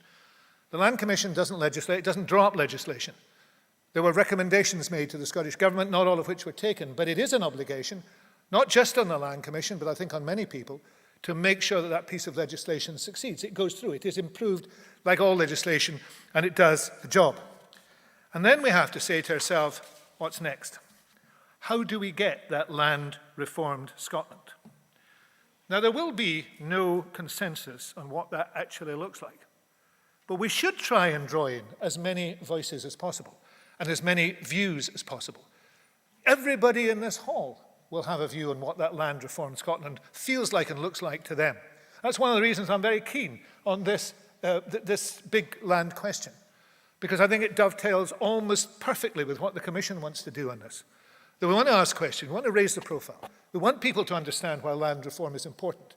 And then we want to make sure that if we can do that, then to say, that's what it's going to look like, that's how it's going to benefit you and you and you personally, and that's why you should support it, and that is why politicians should support it and make sure it is treated with urgency. Now, the Commission is spending a lot of time on the Land Reform Bill at the present moment and will go on doing so for the foreseeable future, both through the legislative process. The end of stage 1, I think, has now been agreed for the end of March. The bill will be completed, I presume, therefore, by the summer, and then there will be the implementation of the bill. So we'll spend a lot of time on that. But over the winter, we'll be developing this project that says, what does a land reform Scotland look like? And I hope we'll launch it at some stage early next year. And when we do so, I hope we'll engage with the organisation here, with Revive. We'll engage with Community Land Scotland. We'll engage with statutory bodies such as the Crofting Commission. And we'll engage with Scottish Land and Estates. We'll engage with all of those people and individuals in Scotland who want to see change. But what we will do at the end of it is publish something, I hope, that says that is where we should go.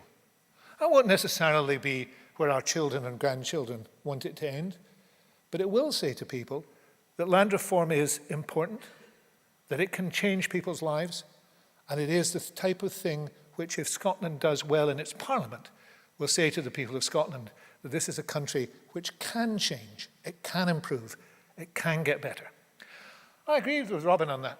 I agree that we need to see change in Scotland, and we need to give people hope, and we need to make sure that we are the instruments of hope. And we can do it with land reform, as long as we are visionary, as long as we're committed, and as long as we believe in it. And that's the last point I would make. We could very easily fall into despair about this and lots of other things, particularly this week. Despair is not a good reaction. A much better reaction, and Robin was right about this too. I've praised Robin twice now, which is unusual for me, but Robin is right about this too. It is not the place to say, oh, well, we'll just accept it. The place is to say, this is what we need in Scotland. This is the change that has to happen. But we need to do more than that. We need to be precise about what that change is, both what it looks like, how it is, and how we get there. The public interest is, for me, the most important part of land reform. That is the non-negotiable part of land reform. Now, it'll be hard, it'll be tough, but we have to make sure that we get the land-reformed Scotland that we anticipate and want to see. And I hope the Land Commission will play a role in doing that. Thank you.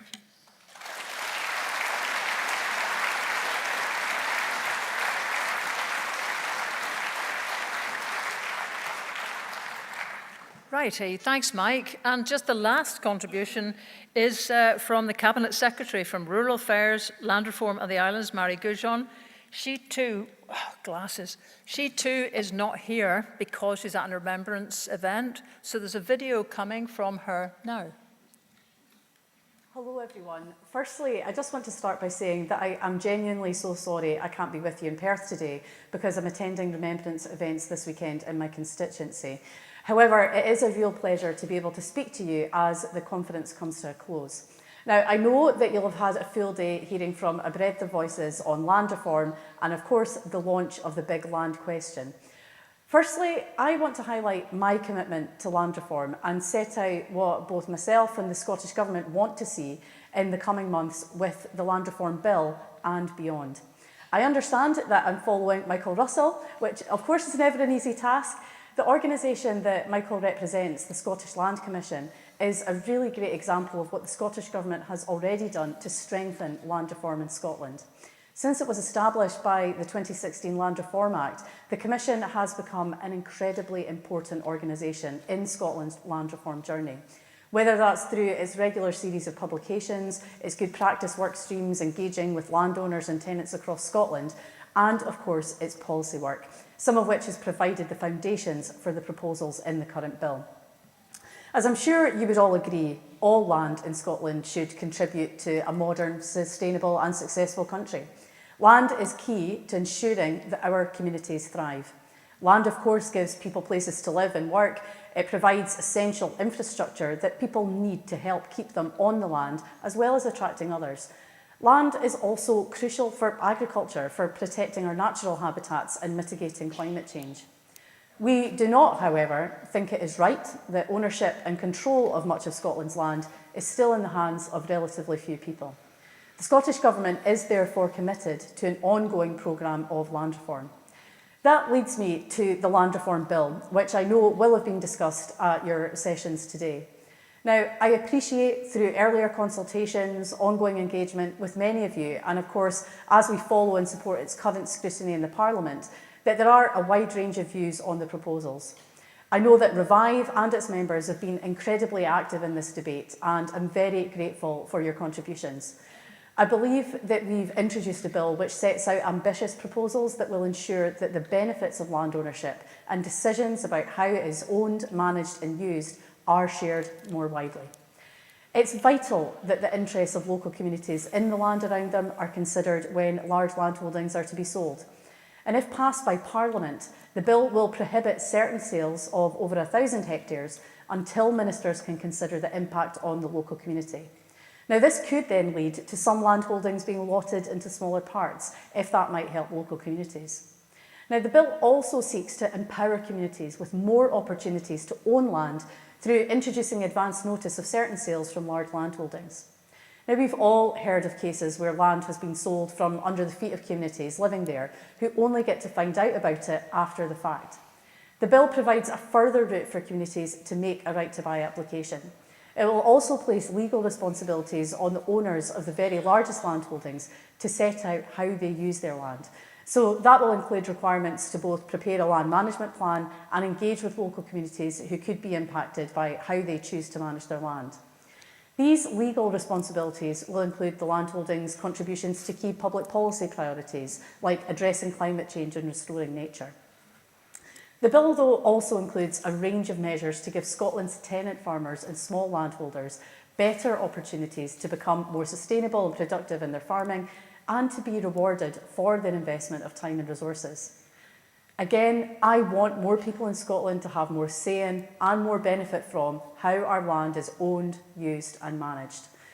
Our options and ambitions, though, are limited without the full powers, resources and levers of independence. But we can and we are making the most of the powers we have to make change for the better. I'm nevertheless always keen to hear more on how the bill might be strengthened as it passes through Parliament.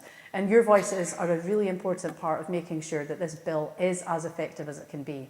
Together with my officials, we welcome your views as well as your thoughts on further work into the future. And I think that then neatly brings me to Revive's launch of the Big Land Question and its plans over the coming year as you look to 2026 and beyond. And I'm really grateful for this further contribution to the land reform debate and really look forward to seeing the conclusion of this work. Now, I suspect Michael Russell will have touched on some of these future possibilities in his own contribution, and we often talk of the land reform journey. I know some may also hope for a destination, but Revive's work, the Commission's work, will of course add to that discussion. Now, as we sit here in November 2024, I appreciate that one bill can't do everything, but there is continued work happening across the Scottish Government to improve the rights of communities and to increase options for land ownership. One of these is the review of community right to buy powers, which I launched earlier this year, because I want to ensure that the routes to community ownership are continually strengthened. While improvements have been made over the years to guidance and to forms, this will be the first full-scale review into both legislative and procedural aspects of the rights. And given the wealth of experience from your coalition, I would encourage you to take part in this review, which will report next December. Now, before drawing to a close, I would just like to touch on the Wildlife Management and Muirburn Scotland Act 2024, and I am really grateful for Revive's contributions and support for that legislation. Now, I appreciate you would have liked for it to have gone further at points, but I know you also considered it a significant intervention into land management practices in Scotland. Much has happened since the Act received royal assent in April. I was delighted that the grouse licensing scheme went live in July, prior to the shooting season, while the Muirburn provisions are being developed in time for the 2025 Muirburn season. And I'm also really thankful that the snaring ban will come into force in a matter of days. These are really big successes, which I'm proud we've been able to achieve. Again, I would like to close by thanking you for this opportunity to speak to you today, and I really look forward to hearing more about your discussions from earlier in the day and, of course, the progress of the Big Land Question. Right. Well, thanks to Mary Goujon. I'm kind of thinking maybe for next year we need to get the main politicians and just get a date in their diary now. I mean, you know, maybe that doesn't clash with something big like Remembrance Sunday. Just a thought. In conclusion, it's just to say that David has had to go because he's also got family issues, so he's had to disappear. I just want to kind of encourage you again to look at the website revive.scot, because all of this is about trying to get you to interact with this big land question. When you go on, because I do eShifty at the site and it does look in the face of it, you go, what? Because it is a video and you think, hang on a minute, am I not just answering a lot of questions? It's just cleverer than that, right? So David is basically, if you click on the section that comes right up straight away, which says click answer to Scotland's big land question, just click on that. He comes up and somehow, miraculously, offers you questions to which you then fill in your details and you get sent a questionnaire, which you fill in and send it back. Now, I'm sure that's wrong, but that's what I think is the score. So, but I think it's important, because if you think there's a whole lot of questions on the site, you might be a bit disappointed and you might not fill it in. And even though people have gone, there are still more people in this room than responded to the last Scottish Government, consultation on land. So please don't let that one go by the by. Revive.Scot. Just while we're at it, there's people who've been watching online, thanks to Indie Live, who are sitting at the back there streaming this entire event on a day off voluntarily. So if anybody feels like supporting their crowdfunder,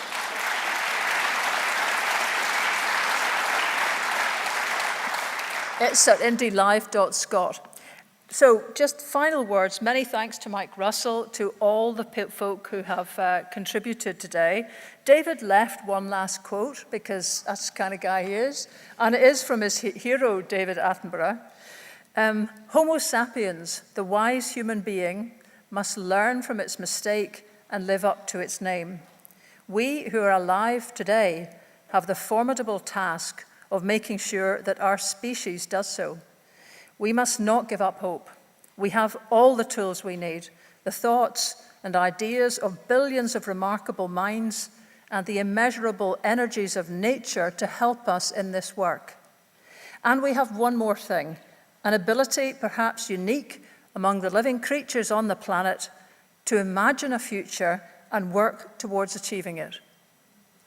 And I've got a final quote which came to mind as I was sitting listening to all of his, and I don't know if it's been in your mind as you're listening to it, Norman McCaig.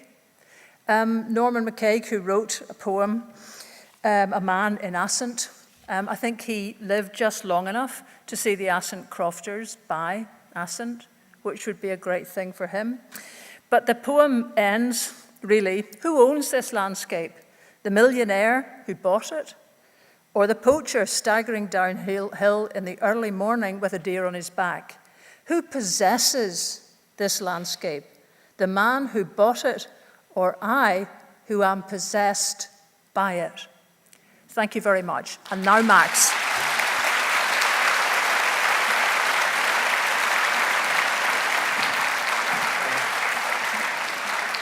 Hi everyone, you're very relieved. I've just got a very few things to say, and it's just a massive thank you to a number of people here. First of all, Perth Concert Hall and all of our brilliant staff for all of our hard work, to all our stall holders, to all the amazing speakers of the day, and also to Eliza Chiswell, who's one of the main organisers of the event, who's been an absolute Trojan with this, so I'd like to thank her very much for her organisational skills.